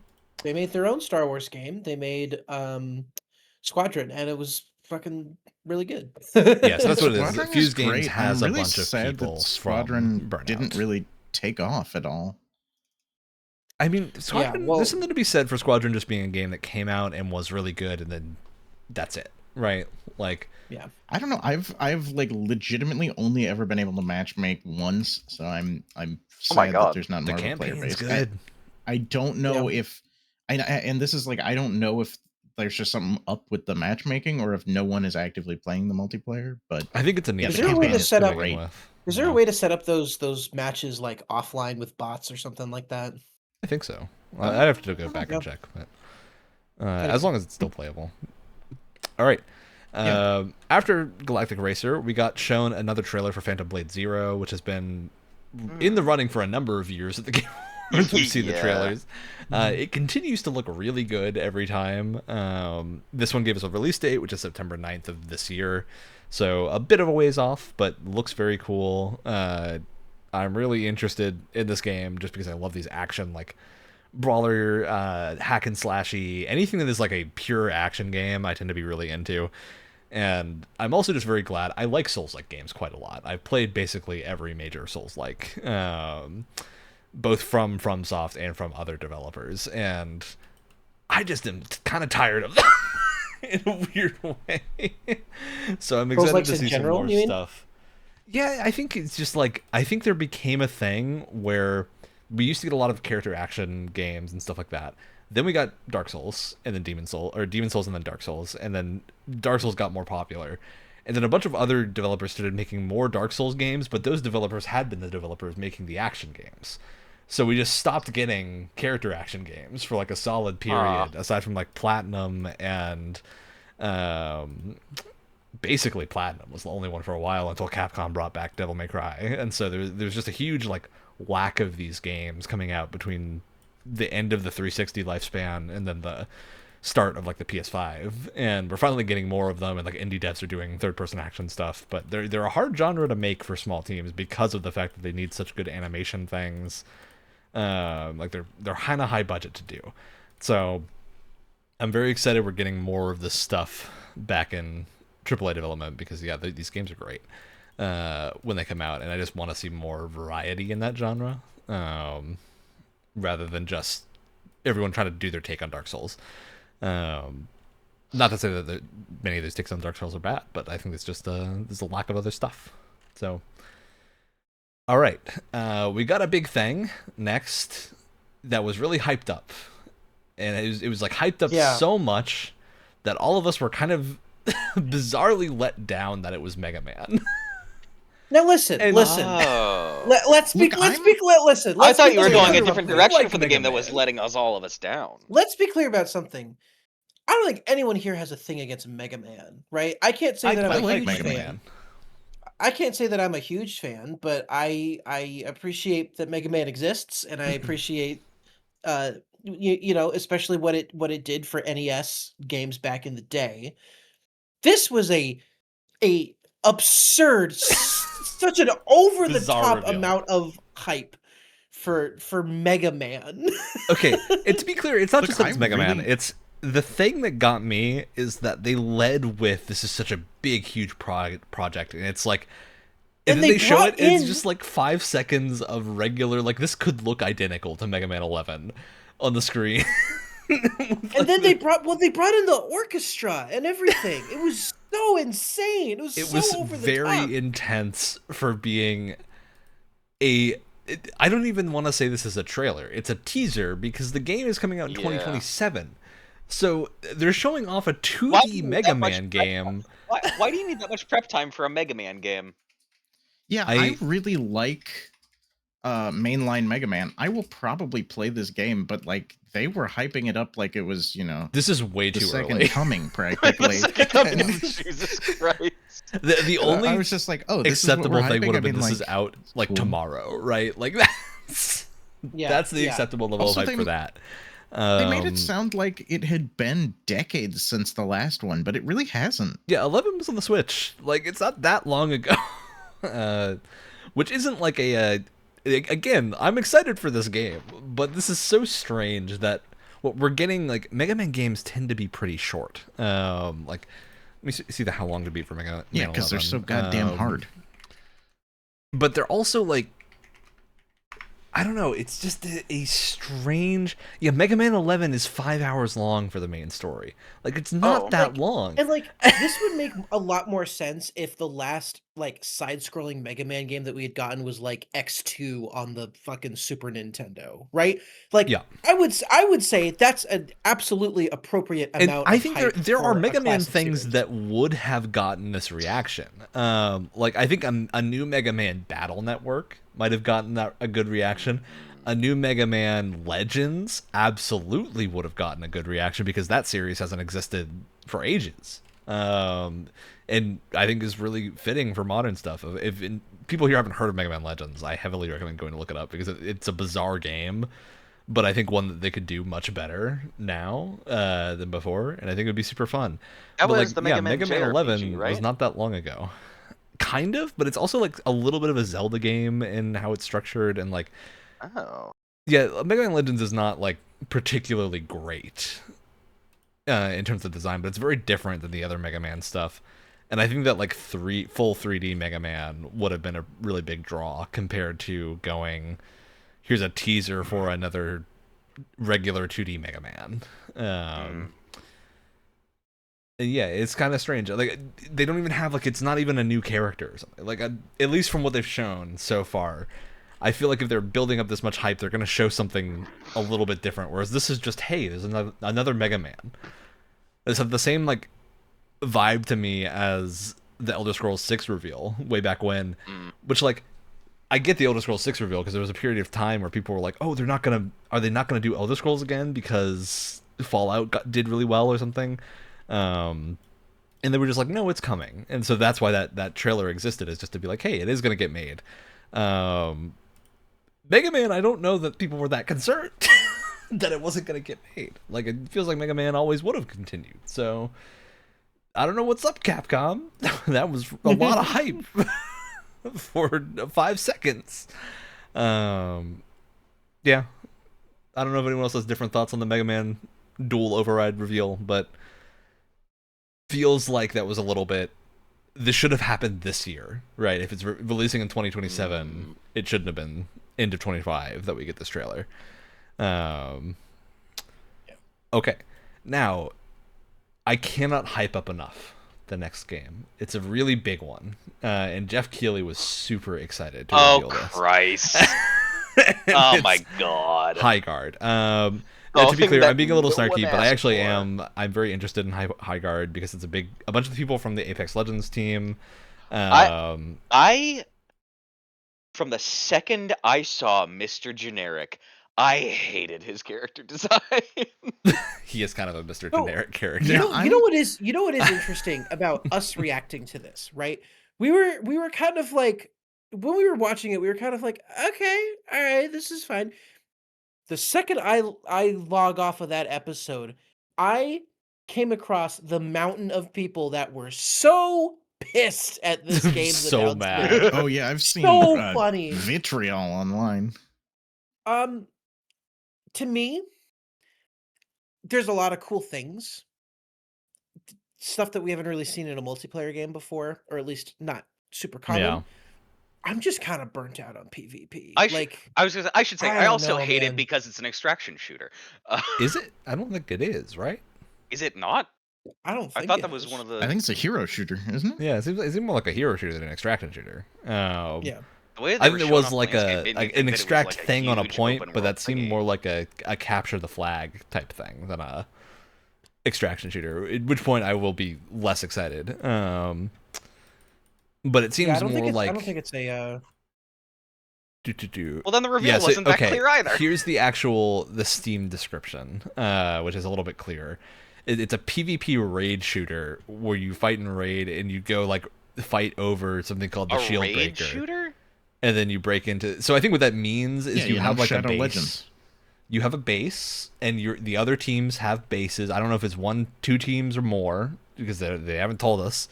But you need a thing called the shield breaker to go break the shield on their base, and then you got to go into their base and then kill them. And so it's kind of like a MOBA without the other bits, right? Like that's even less appealing. No, that's more appealing. That's way more appealing to me because you don't have the extract anything. I think there's like, it's interesting to me. I do think they did a really poor job of showing what the game mode actually is in that trailer. Yeah, I did not get that sense at all. I thought it was an extraction shooter. I never got the extraction shooter thing from anywhere. I'm struggling to see how you. I don't see the extraction shooter part, but I do get the game mode is unclear. The only thing that was clear to me is that it's not a battle royale and it's not like a PvE thing. So I was like, okay, so it's a PvP full on thing, which I'm down for. I'll give it a try. I think the older I get, free, isn't it? I think the older I get, the pickier I get when it comes to like what PvP games take up my time, right? I don't know. Yeah. Maybe I'm just getting burnt out in general. It seems like there's enough kind of interesting stuff going on where I definitely want to. Where I definitely want to give it a try at the very least, because like what's the harm other than a couple hours of my time? But yeah, I don't know. I would say like this is the type of game we'll probably do a stream of when it is launched because of the fact that I'm not really on the same page in terms of like people being super outraged about it. I do think it is a bizarre game to put last when you could have put Divinity, you could have put like the Tomb Raider announcements. I mean, for fuck's sake, the way that they introduced Mega Man, you would expect that would have been the last thing that they had showed off. It's strange. I think they were kind of banking on there were a lot more games deserving of the spot. Well, I don't know if deserving is even the right word. It just like I guess that's the right word. I don't want to be too mean. Star Wars here. Yes, yeah. It feels like there are other things that could have. Again, I'm kind of shocked that the new project from Larian is not the end. Well, I feel like that one was the statue was going to bother everybody until they revealed it, so that had to come early because like everyone would have been wondering what was the statue until the end of the show, and that distracts from the other games. So I do think getting Divinity out early was the right call. Sure, but I think like Star Wars could have been at the end. It feels like High Guard probably should have been towards the start as well as like a hey cool new thing. With the other cool new things, and then the follow-up like announcements from the developers that people will commonly know would have been better. The other thing I've been seeing is that it's like, oh, it looks very generic, and I'm like, no, actually, there's a lot of cool stuff that you don't really see in a lot of like competitive shooters. That's kind of interesting. I guess like the like kind of Magitech look of everything is a bit overdone, but like in terms of the actual mechanics, there's some pretty cool stuff. There's stuff like breaking down walls, and you have to escort this like gigantic siege weapon and stuff like that. Like cool stuff that you only see in things like I don't even know. You kind of see versions of it in like For Honor, but like not really anything on this scale. Yeah, I think I'm interested in this. I'll try it out for sure. Whether or not it sticks, who knows? But it definitely, I think, maybe suffered a little bit from the placement because of the reaction that people had.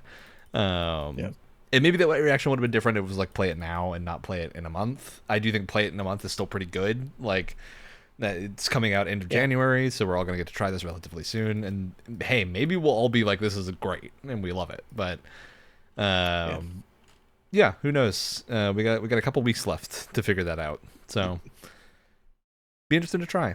And that's the Game Awards stuff. I think that there was a lot of cool things shown. There was a lot of things. I think the show had generally better pacing than the Game Awards has had for a while. And then a lot of the other Game Awards. I didn't feel as exhausted as I have. Yeah, like this was still a long show. Like that, our stream of it was almost 3.5 hours, close to 4 hours, I think. And so it was lengthy, but it wasn't so over. Like the pacing was way better. We didn't get exhausted as much. The bits were generally acceptable. There was like a lot of things in between and a lot of good developer talking and stuff. And the ads were not as overblown as they were the year before. So I think generally it felt pretty good. Curious to see what they'll do this year, and I'm also very curious how Summer Game Fest is going to go, because this is, I think, we're now a couple years removed from E3 being a thing, and the whole like Death of E3 thing, and Summer Game Fest is now properly established as a thing. So I'm wondering if we're going to get follow-ups at Summer Game Fest for some of this stuff, or if we're going to get more new things, and what's going to happen. Because yeah, I can see a lot of cool things coming. I do kind of wish that, because Jeff Keighley kind of runs the show for both instances, I kind of wish the Game Awards could be more of an award show than it is like a game announcement platform, and you kind of save that for Summer Games Fest type stuff. Yeah, I think I'm of two minds on it, because I do think it makes it a worse award show, but I also don't think the Game Awards is the be-all end-all of award show. Like, there's other game award things like BAFTAs I do think there's and a DICE certain Awards. extent too that's how he's funding this. Yeah, like the Game Awards is a big thing, and I also think it's to do with viewership, right? The Game Awards gets by far the biggest viewership of any game-related award show, and it's because of the fact that they're revealing all this stuff, right? Like that direct one-to-one there. And removing either part of that is going to make it not as exciting. So I think there's a good reason to keep it together. That said, if you want a better award show, go check out the DICE Awards, or the various like indie run award shows, or the BAFTAs, the BAFTAs, like yeah, stuff like that. You have your more in-depth actual awards things in those areas, whereas the Game Awards itself, aside from like Game of the Year, most of the things aren't really going to get a ton of time to talk. So, all right, that's our Game Awards talk. I want to briefly, we ran a good amount of time with that, so we'll kind of keep it brief here and give a few minutes for everyone to say, what was your holiday games? What did everyone play over our nice I have to go grab a thing, so you all talk. All right. I'll be right back. Well, who wants to jump off with something they played over the holidays they want to talk about? I'll talk. I was out of town for most of the holidays, so I didn't get a ton of gaming in, but I did just finally finish up Star Wars Jedi Survivor, and boy, is that game good. I immediately went back in and started New Game Plus. Yeah, I very much want to get to it. I cannot wait for whatever a third game in that series might be. I don't know if they've officially announced one, but I have to imagine it's in the works. I was gonna ask if it ends well enough for it, or like at a good position to set up a third game, and I was like, maybe I shouldn't ask that. I shouldn't. I don't want the answer to that, having not played it. But yeah, I forever fear that they're gonna be like, well, Cal Kestis isn't in episode 4, so he's gone. Not gonna talk about him. Oh no! Yeah, I wonder. Hey, maybe that's a good way to end a game, though. Many great games end with a passing of the torch of some kind, so I wouldn't be surprised. All right, Alex, you got any games you played over the holidays you want to mention? I have been continuing once again the Ace Attorney trilogy. Hell yeah! That and yeah, it's pretty much been that and the new Warframe update, the old piece. I need to play the old piece. Fun. I meant to play it while I was gone, and then wound up so busy that I didn't have time to. It has one of the most metal cutscenes I've seen in the game so far. It looks super cool. Yeah, I can't wait to play it. All right, I'll go through a few of the smaller things I played, because I was also traveling for most of the holiday period. Traveling or working, and so I generally only played things that I could play either on a laptop or on this little guy, which is my AY and Thor, or my Switch 2. I played a number of Switch 2 things. So yeah, I made a lot of progress in a lot of the Nintendo games, but I actually, for some reason, have found that I just was a little burnt out on the Nintendo things. For some reason, almost like how Wyatt, you were with RPGs. I'm like, I recognize that I really am enjoying playing Metroid Prime 4 when I play it, but I kind of just am not in the mood for it right now, bizarrely. Same with Bonanza, where I played a bunch of Bonanza, I was like, I just don't really, I'm not in the mood. And so it stopped, and I was like, I'll get back to that later. And instead went really heavy into retro stuff on this guy over here. And so I played a bunch of a random swath of retro games, as well as a number of Android games that I could play on that.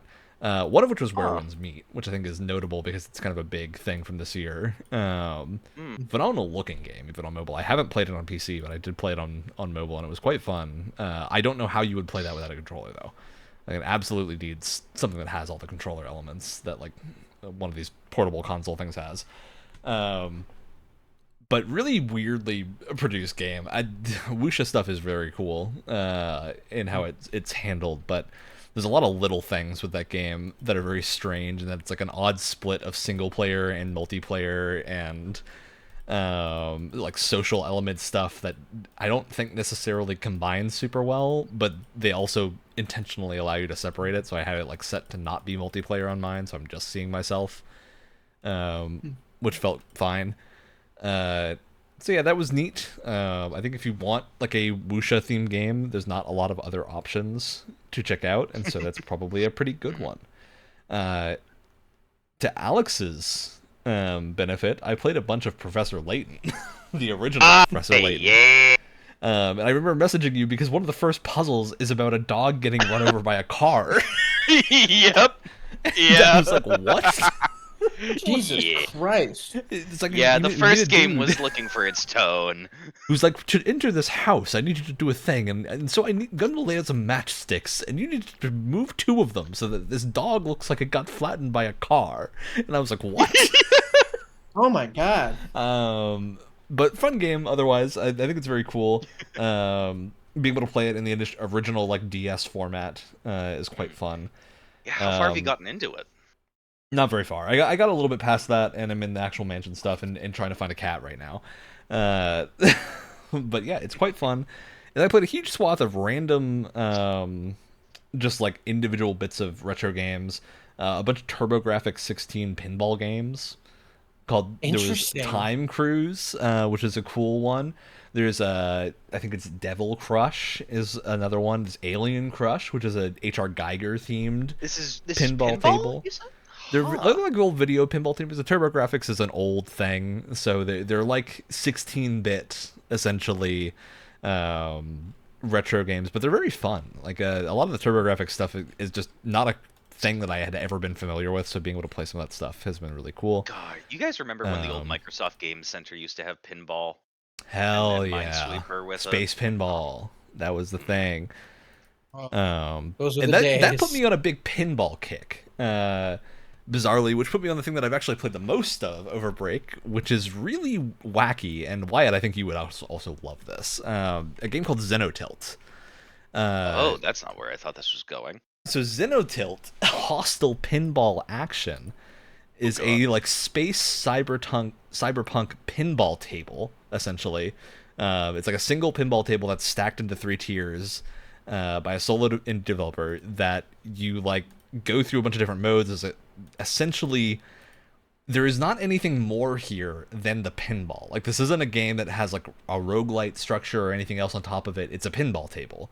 But the pinball table is so advanced because it is a video game and does things that video games do and not just pinball tables do. So there's things like there's a sub table that is a billiards ballroom where you have to like fucking insane. Knock billiards I'm sorry, I'm balls looking at the Steam. It's I'm sorry, I'm looking at the trailer on Steam. Holy shit. I picked this up on the Switch 2, which I heavily recommend if you get a chance to play this game. Get it on a Switch or Switch 2 because it has full HD rumble, and it's got an even cooler thing called vertical mode, where you can take off or take your tabletop Switch or Switch 2 and then just put it sideways on its kickstand or something, so it's vertical, and then you can play it like a full pinball table with one controller, which is super cool because you can leave like the controller attached to and do it that way. It's very, very fun. It's got a bunch of weird modes where there's like a time mode where instead of score you're trying to like hit timers to stay alive. It's got an EX mode where you're doing things like you collect survivors, which you then unlock permanently that give you buffs when you purchase them using tokens you get from winning the game. Or like winning sub games and stuff and doing their what they call protocols, which is like completing these boss encounters and stuff. There's like a bunch of different boss encounters across the table. There's sub tables and all sorts of things. This developer before this made a game called Demon's Tilt, which I've also played a fair bit of.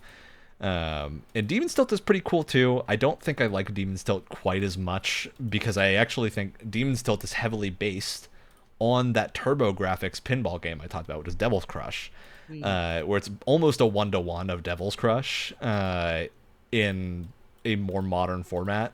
And it's cool. I don't think it's quite different enough where like it felt like I could just be playing Devil's Crush, even though it is a newer thing. The table itself is not that complicated. Xenotilt is insane. Xenotilt, like full on, like you have auto turrets you can use when you put the ball on the flipper and then nudge downwards. You start auto firing turrets. There are swarm missiles that show up sometimes. There's like crazy electric turrets you can use, and just a lot of various like video game mechanics, though they're all controlled like it's a pinball table. So there's not any inputs over in addition like a regular pinball table. So you got your flippers and then you nudge it with the stick. So it's super good. I think this is a really, really fun, like, crazy thing. Nudge is when you would like tilt the table. Okay, that's what I was wondering. I was like, it would be really cool if they had a mechanic for tilting the table. That's why it's called Xenotilt, because you tilt the table. you have to do that to get certain things to happen. You don't really need to for most things, but it is helpful. And yeah, it's just like it's got this crazy mechanism of things. You have like a matrix of perks that is part of the table that you get into, where you lock balls into perk slots that give you then permanent upgrades. Not permanent after the table, but for the rest of the balls that you're using on that table, until you get a 9-ball multi-ball and a bunch of different insane things. So yeah, super good pinball thing. Bizarre game, really fun. So I'd put that one. All right, Wyatt. What you got? Outside of slowly trying to chip away at Donkey Kong, I say slowly because I keep getting distracted by all the fucking shit that's in that game. Yeah. My girlfriend and I have started playing Dispatch. Although because we've been on the road so much, we haven't been able to play too much of it because I own it on PlayStation. I'm about 2 episodes in, loving it so far. But I have also mostly been playing retro games recently because I got I think I have an obsession with like handheld game devices. I think I just have to like accept that about myself. It just exists. And so I've been calling them toys with screens on it is what I've been calling them recently. But I got myself a new toy with a screen. So this is what's called a Super Pocket, and it has a bunch of built-in Neo Geo games. It's even like got Neo Geo branding, and it's got all the same color schemes as their console on it and everything. Wait, this is real? This is real. Yeah. So it's fully officially licensed. I saw an advertisement for this on Instagram and I immediately thought it was a scam. You know what's funny? I had a friend who saw this, said the exact same thing. Because there are so many like retro There's a lot of fake device. retro game consoles. The cool thing though is that it's this is actually is that this is actually part of the Evercade series, which is a little ecosystem of game consoles that all have officially licensed arcade games and retro games on them, and they all run off of cartridges. So you'll have cartridges that are with like, oh, this is like the Capcom 1 cartridge with a bunch of classic Capcom games. Or you get really into the weeds with like companies I've never even heard of before, like Jalico and stuff like that. Like people I've never fucking heard of before, but they have these giant collections of their arcade games, and it's all on physical cartridges that you buy. And the other cool thing is that they even do newer indie games that were either designed, like sometimes they'll do like Pico 8 games, if you've ever heard of like the Pico 8 platform before. I got into the Pico 8 with this thing too, and man, Pico 8 rocks. Pico 8 is so cool, but they even do things like Roadcraft. So this came out a couple years ago, but it was originally made in an Amiga specific game jam. So an Amiga is like a home computer from the 80s. but it was completely remade, and then they put it in its own cartridge. And the other cool thing, I don't know, I'm not really talking about video games, but just bear with me here. The other cool thing is that the boxes these things come in is so cool. So it's a full box, full color. Not only does it have, like, obviously the cartridge in it, but it also has, I think for all of them, a full manual with color that talks about each game. And with this one specifically, it even has like interviews from the developers on it and stuff like that, Oh, hell which is really cool. And it also comes with a full poster of the game that you just bought, and also another side that has scan lines on it. So that's cool. They have like, so you have the Neo Geo edition, but they have editions that are licensed for various developers. They have like a Capcom edition, and a Data East, like that's super cool. Yeah. And they also have their Evercade EXP, which kind of is more of like a PSP type of deal. And that doesn't have any built-in stuff, but it has like a much nicer screen. It has like more features and stuff like that. It's like higher quality. But I kind of like this because, first of all, these are like under $70. Like they're pretty cheap for what they are. Not, these seem very easy to grab up. And the cartridges are like $30, $25-$30, which is great. And it's not like, in comparison to like collecting via ROMs and stuff, right? It's not as like, obviously it's more expensive and it's not as like convenient, but there's something so much fun about collecting the cartridges, and also they're physical, and it does so much for game preservation when they're physical cards and they're not going away. They're not going to disappear into the digital ether or anything, which is great. But I've been playing a lot of Metal Slug X on this. A lot of the shooters are really great. There's one called Last Resort that's a lot of fun. They have some really good beat 'em ups. I've been getting into beat 'em ups more recently. Sengoku 3 is great. Shock Troopers 2 is a lot of fun. It's kind of like a top-down sort of deal. But this whole ecosystem is so cool. They even have a home console version that you plug into your TV, and it has like controllers and everything, and you can just plug in an Xbox controller if you want. And it has 2 cartridge slots in it, which is so freaking cool. Or like like a bar top arcade thing that you can set up that also has the cartridges, and it has its own little light up marquee and everything. No, this whole ecosystem is so cool. The only thing I don't like, it has these 2 bumpers and shoulders on the back to mimic Evercade stuff.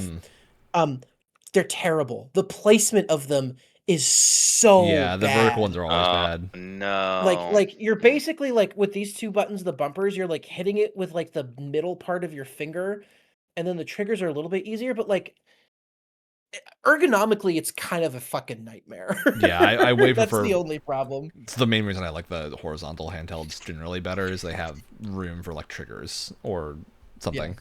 Though like, I agree with you. I love having a thing that can do physical things. Like the Analog Pocket is, I got rid of my my Retroid Pocket 5, which I had intended to keep. I got this as a gift from my dad, and I was using this, and I was like, well, I'm just never going to use the Retroid anymore, because this does everything that does. It's maybe slightly less comfortable to hold, but the dual screen, just playing a 3DS game on a thing with 2 screens, but being able to upscale it, incredible. But I still have, like, I'm generally playing stuff that I have cartridges of. Like, the Analog I love because you can actually play it off of your original GBA cartridge.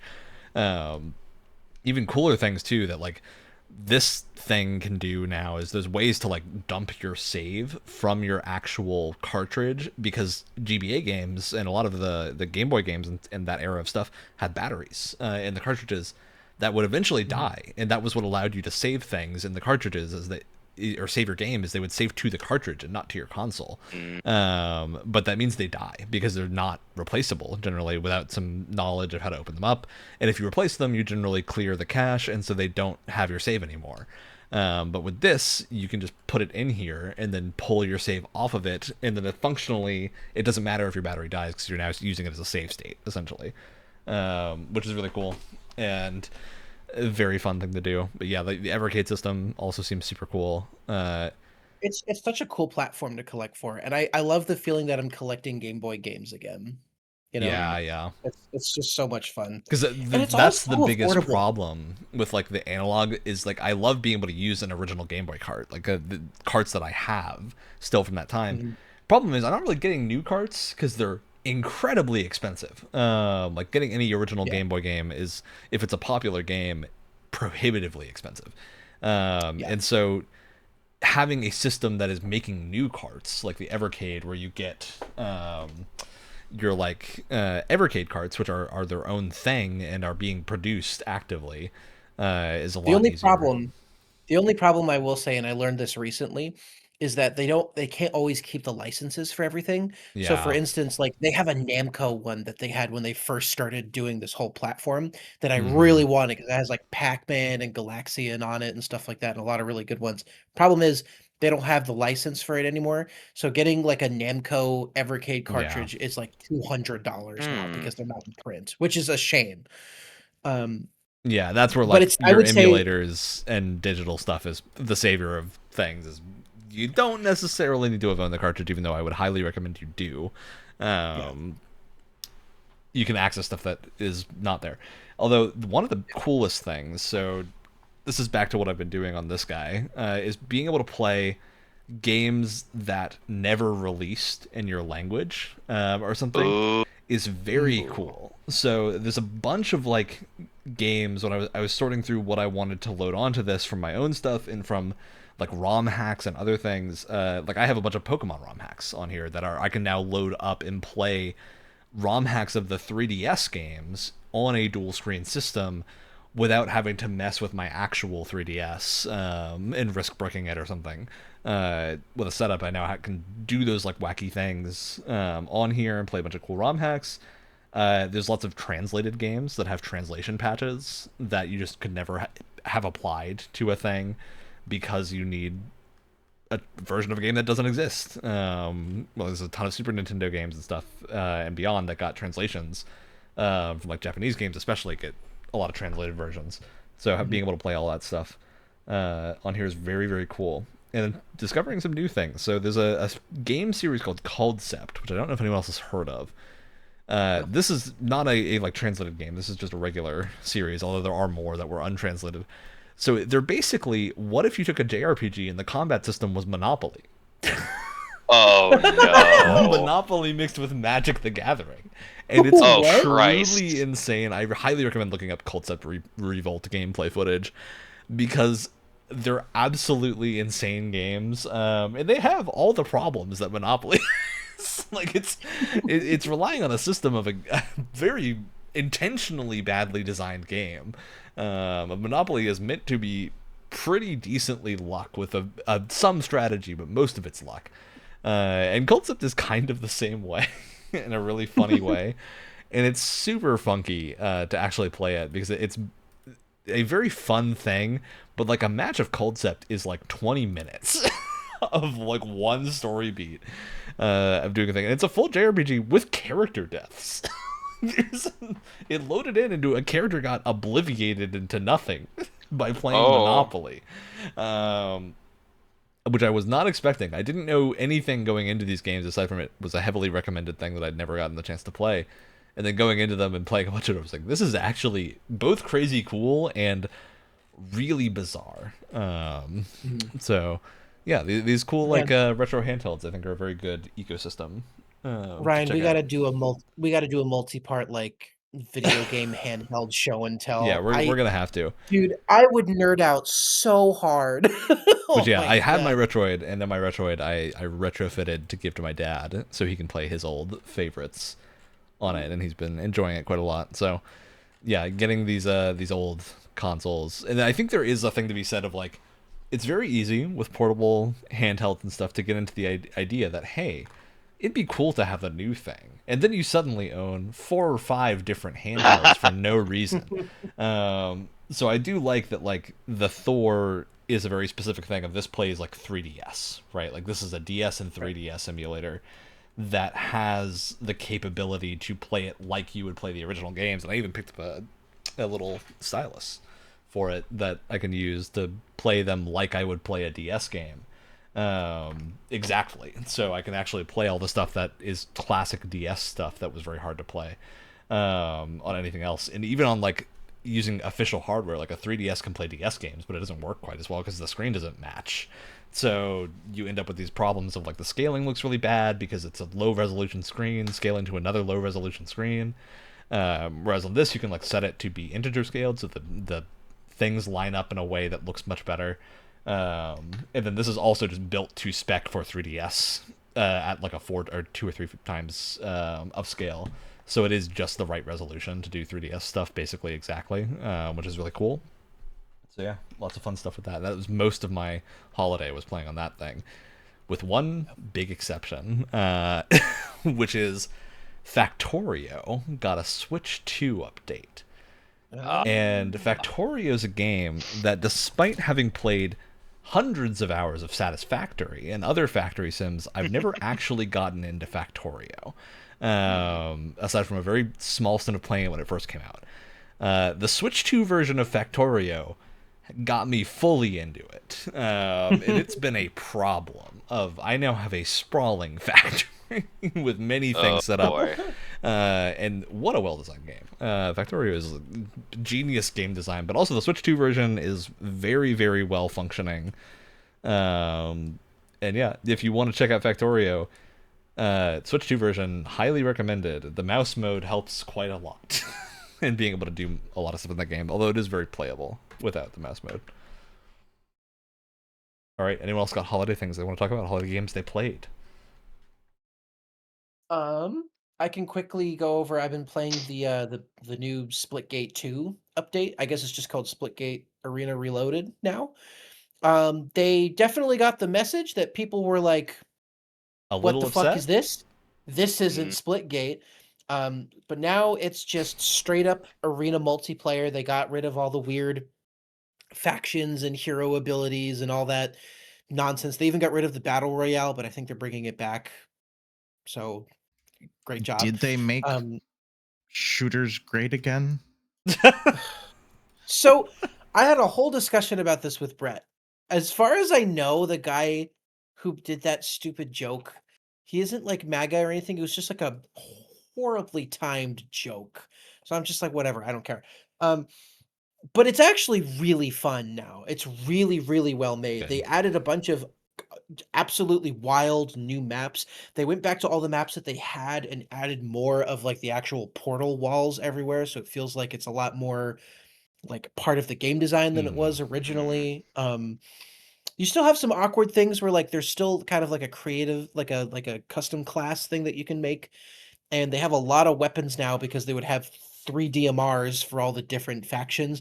Now you just have all 3 of them, and it just feels kind of cluttered. But it's actually really, really fun. I hope this What's game... What's a DMR? Like a designated marksman rifle. It's like a semi-auto rifle. I hope this game finds an audience, because if I look at the Steam count right now, obviously Steam DB does not account for console players, obviously. But it would really suck if this game died out, because it's actually in a really good place now. So it's currently has 882 players on Steam. Not great. Not great. Obviously, from what I understand, consoles are a little bit better, but not great. I hope it sticks around, because they're actually in a really good place right now, I would say. All right. Well, if nobody else has things they want to talk about, then that is, as always, the end of our show. But before we end, we must do one final thing, which is shoutouts. So I've been looking forward to this shoutouts. I'm going to go first because I've been looking forward to this. I got a bit of a Christmas haul for you. Yeah. So my beautiful, loving girlfriend got me a couple different things. It's kind of a two-parter. First of all, she got me this 3D printed beer stein from Deep Rock Galactic. She also told me, does it fit like a beer can? I don't think so. It's not really meant to be like functional. Yeah. It'd be fun if it could. What she did tell me is that this is a placeholder gift, because she's actually going to be getting the official beer steins that they have on Kickstarter right now. She said she will be getting one of those, and this is more of a placeholder gift. But I mean, this looks beautiful, that's awesome. and like, that's also very cool, the Deep Rock style fits 3D printed stuff really, yeah, really well. It really does. The other thing she got me was a 3D printed flare, also from Deep Rock Galactic. That best party trick lights up. That's great. That's fun. Nice. Has this little remote, so you can get all the colors in there. That's obviously Gunner. That's Engineer. That's Scout, and Driller. And it's amazing, and I love it. That's very good. It's so cool. Fantastic. Yeah, I just looked up the official beer mugs, and they also look very cool. Yeah, so excited. So excited. Shout out to it being my dog Benny's birthday, along with several other people who know people in the chat. Yeah, a lot of overlapping birthdays today. Yeah, there's a lot of January 4th birthdays. Yeah. All right. You got one else? Go ahead, Brian. I was gonna say, speaking of, it is my birthday. Yep. So happy birthday! And for my birthday today, I'll have to show you the finished product once I'm on cam and once it's finished. But I decided to go to the hardware store and buy a bunch of parts from the plumbing and electronics department and make a lightsaber hilt. Oh, let's go! That's awesome! That's it's fantastic. Not done yet. The epoxy and glue is curing, and then I'm gonna weather it, and then I'm gonna wrap the handle in some leather, I think, and just maybe add some greebles. Hey, Alex. Because I'm on a bit of a 3D printer kick at the moment, would you like a Kyber crystal? Sure. I'm actually thinking about doing a whole cosplay for Star Wars sometime soon. But hell yeah, that can be a shout out once I have more parts to that. Very cool. All right, I'll wrap us up with this little game that I picked up in the mail from Kickstarter on the way back, which is Dragons of Etchinstone. And this is a whole little full campaign game right here in this little box of cards. And it's super small, to the point where, like, this is the entire game, is this little deck. Oh, what? And it's like, the way it largely works is you take these cards and you'll, like, orient them in different directions. Now the numbers are different and stuff like that when you flip them around. And so they end up meaning slightly different things based on the orientation of those numbers. So you end up with a functional way to do different things where you, like, line the cards up with one another, and then they'll line up in certain ways. It's got a little rule book, which is nice and small in here. And it's also got a couple other things from the Kickstarter they did, because this is produced by Chip Theory Games, although this game itself has existed for quite a while. But they produced a new version of it that is a nicer, like, print material and everything. It comes with a little wallet that you fit the game into. Pretty. So you can just slap it into your pocket and pull it out at a coffee shop and play if you want to. And then it has 2 expansions, and the expansions are just like little booster packs that have a couple of cards in them. Convinced, that's neat. I'm convinced that getting older is realizing that small micro board games and card games is the fucking way. But it's also like this whole game is very cheap. It's well produced too. Like, these cards are very nicely made. They're foiled, and they don't feel like they're gonna wear very easily. I don't think this game actually even involves much in the way of shuffling or anything, so these cards aren't really at risk of needing to be protected that well, as long as they're in, like, their little case or something. But yeah, very, very cool little game that I definitely want to whip out and actually learn to play, because I literally got this today in the mail. So quite excited to give that a play at some point, because Chip Theory makes some very cool stuff. They've done Too Many Bones, which is a very dice heavy campaign game, and they more recently have done Elder Scrolls Betrayal of the Second Age, I think it is, or Second Era, one of the two. And that game is really good. It's a really good interpretation of Elder Scrolls, including, like, the open worldness of Elder Scrolls into a board game where you basically use like poker chips to represent different monsters and stuff, and you go on adventures and like build a character by taking different like skill lines and doing things that feel very Elder Scrolls-y. So are all their games like that, where they're kind of like micro card games or micro? No, Betrayal of the Second Era is a big box game. They actually are known for big box games. It's like Betrayal of the Second Era is like a $200-ish game. It's a huge box with very premium components that has like 6 or 7 booklets. It doesn't actually need that much table space, but it's like quite a well-made and very nicely produced game. Dragons of Etchenstone is much smaller, and they have a couple of small games. I think Cloudspire is also kind of small, but yeah, they make a number of things that are quite big, and then they now produce a number of small box games as well. I'm seeing they also produce something called Wrath, which looks small. Dragons of Etchenstone, this little box from their website, $15. For this game, not bad at all. It's sold out right now. They have a card game. You can acquire it. They have a card game that emulates playing at an arcade cabinet with your friend, and it's like a card game. Oh, what? This looks insane. They have some really cool things they produce. So yeah, I highly recommend checking out their stuff. Mostly I am a fan of their things that are actually like their big box games. Like Betrayal of the Second Era is super good. Too Many Bones is really fun. Those games are very, very fun to pick up, and they're like the type of game that you will have 100 hours out of it if you want to, either as like a group playing it as a board game, but most of this stuff is also solo friendly. Like Dragons of Etchenstone is a solo only game. It's one player. But can I add a second shout out that you reminded me of? Yeah, go for it. I'll shout this out again when I actually get it in person. But I did recently Kickstarter back the Cyberpunk Legends co-op card game. Yeah, that looks cool. I saw what I thought the art looked really cool. And yeah, I thought it looked really cool. It's kind of based on like poker mechanics, but also cyberpunk RPG stuff. Yeah, I don't know. Seemed really cool and co-op. I don't know. Looks cool.